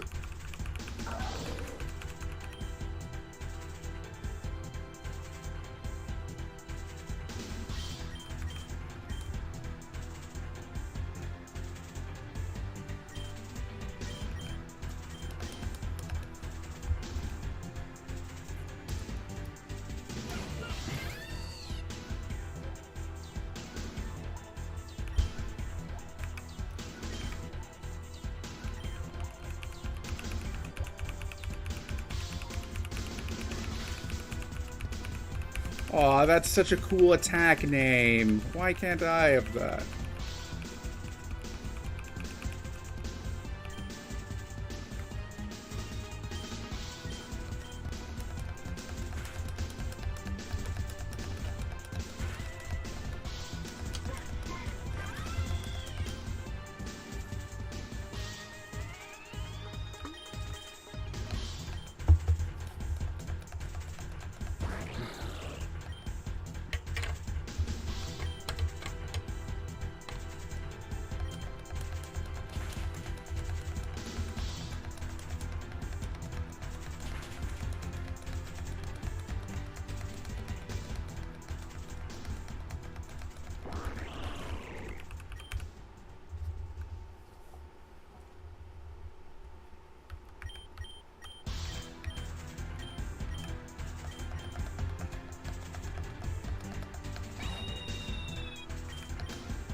Okay, the good news is that if I'm counting correctly, I do believe that we've eliminated the number that fusion bolt is no longer an option for Requiomi. And besides, I've got enough hyper beams if it's still hyper potions if it still is.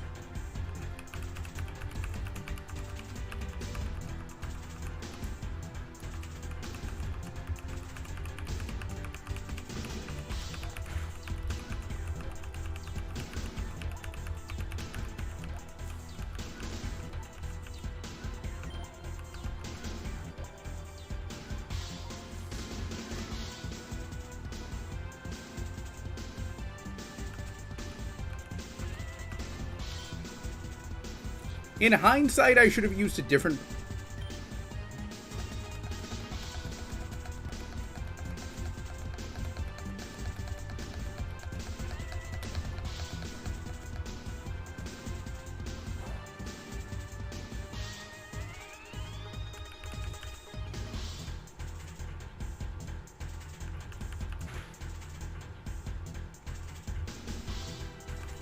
I was about to say, in hindsight, I should have used a different int Pokemon for the Rocky Helmet strategy, but then I find out Devouring Void is a physical attack. Suddenly, this actually isn't so bad. I haven't been buffing my Pokemon.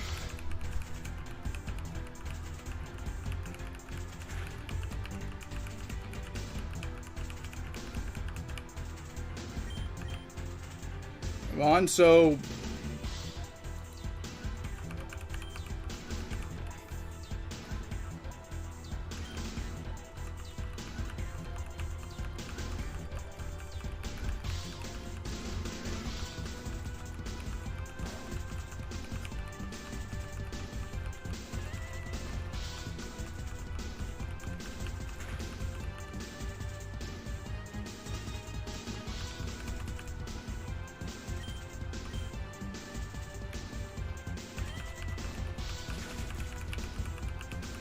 You know what? This battle is actually very winnable. Well, the second fight was actually the harder one.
And goodbye, Requiomi.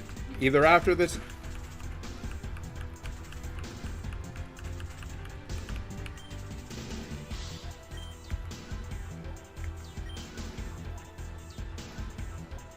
one final fit.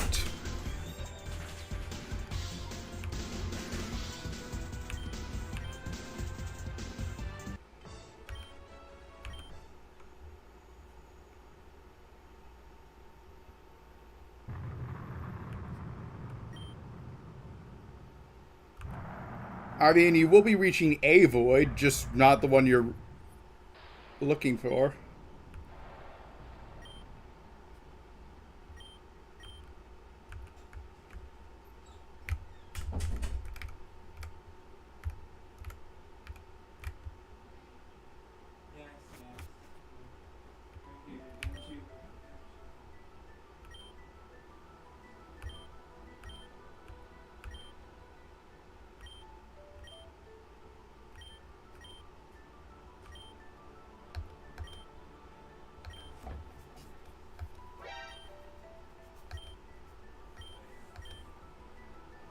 So does that mean the fourth Pokemon Heroes is Pokemon Forever is canon to this game?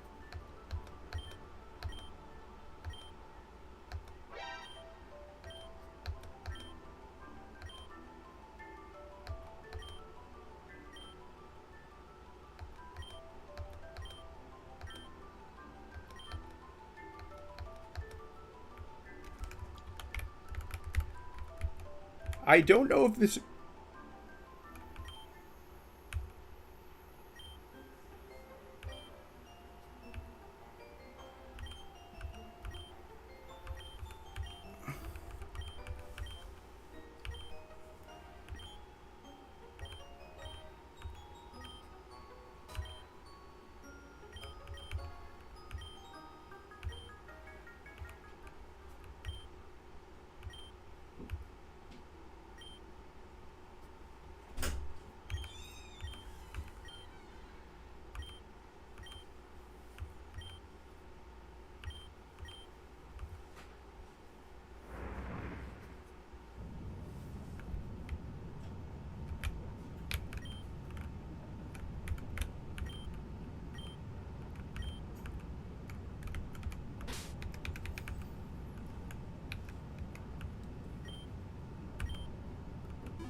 Yeah, Vest Girl.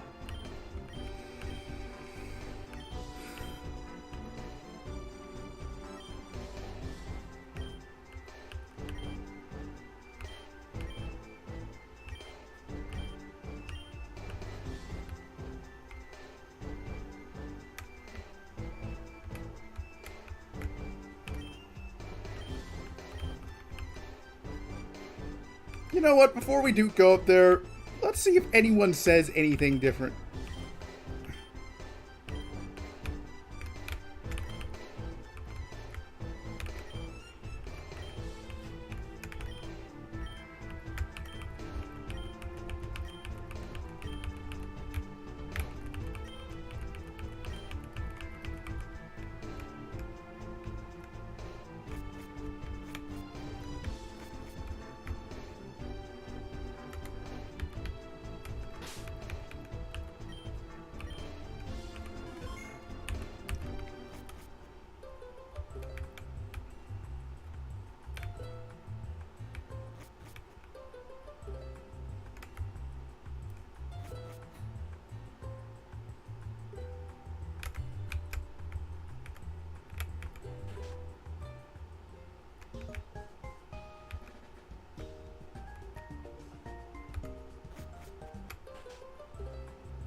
I just realized I forgot to see where he went.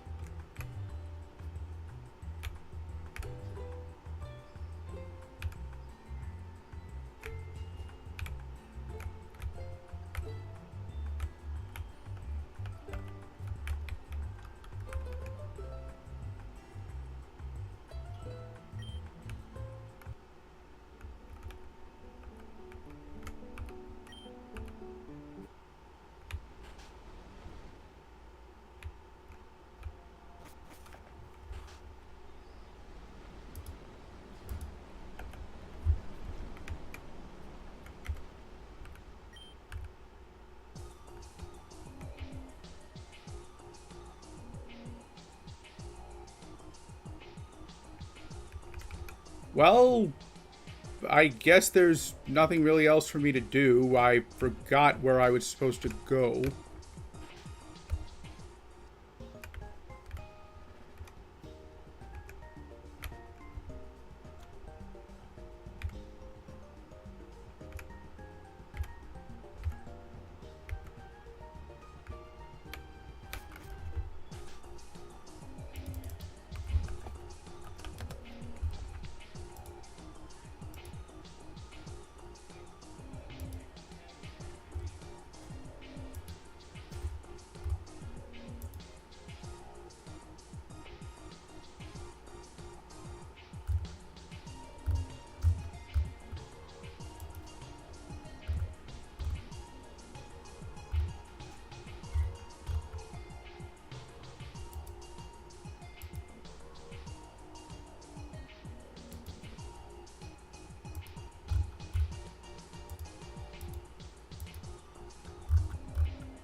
Wait.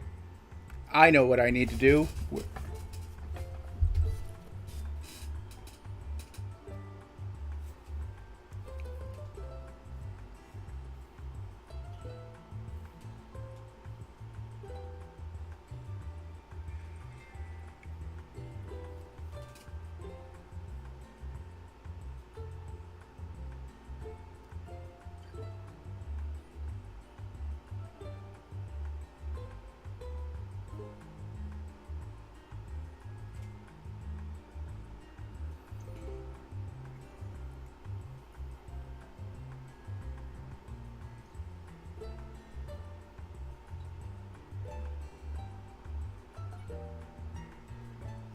I'm doing the same trick I did during the Star Bound flood.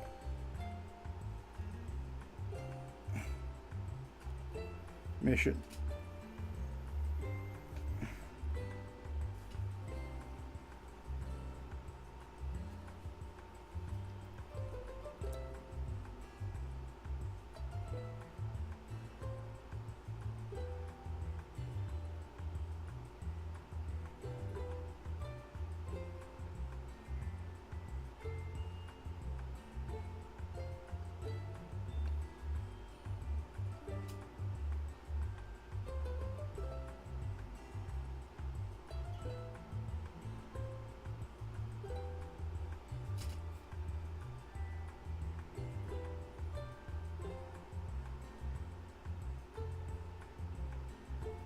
Oh, so it's the gym.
Okay, so basically, I've unlocked the ability to do anything. I guess the question, I might as well... I guess I might as well do one last auction, then I'll end the stream.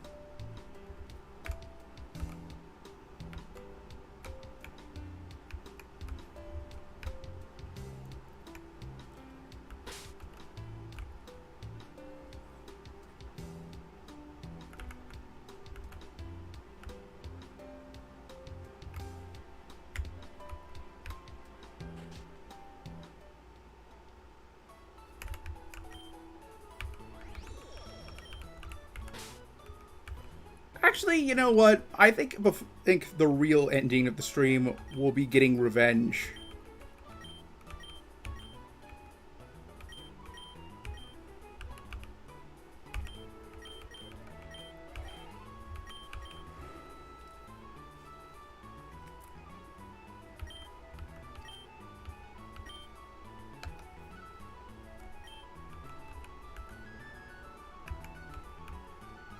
Since not only do I have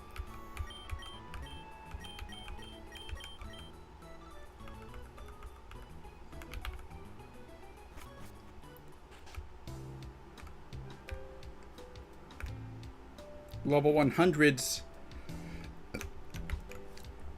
I make it evolutions.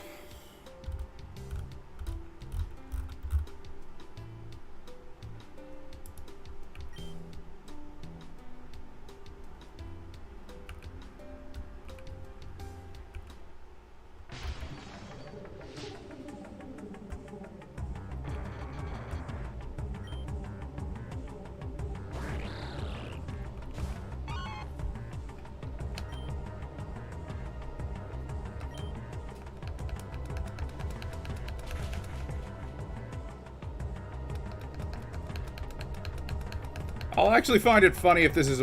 Okay, it wasn't, but still. It would have been funny if this had been a one-hit KO.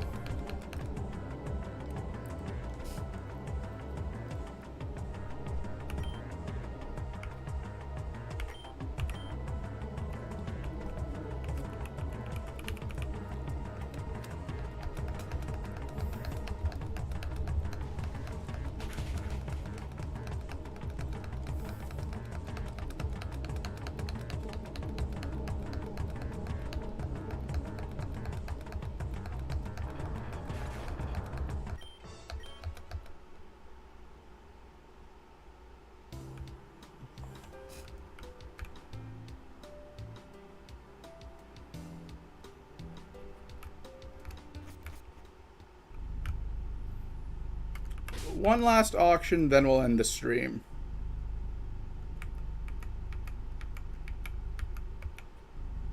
I'd say I have one more or week's worth of days worth of streams left for this game.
Yeah. Thank you very much for tuning in.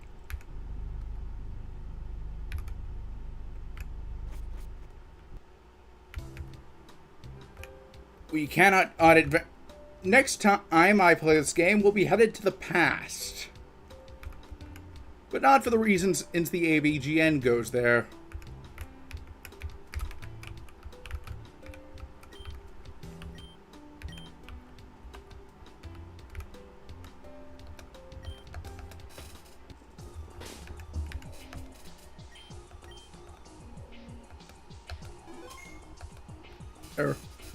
But until I'll probably play for one more week regardless, since that's probably how much longer I have left. But until then, and also I want to get to Stalker Shadow of Chernobyl. I mean, not Call of Pripyat soon, really soon. But until then, I'm Andreas Werbel, and I will see you next assignment.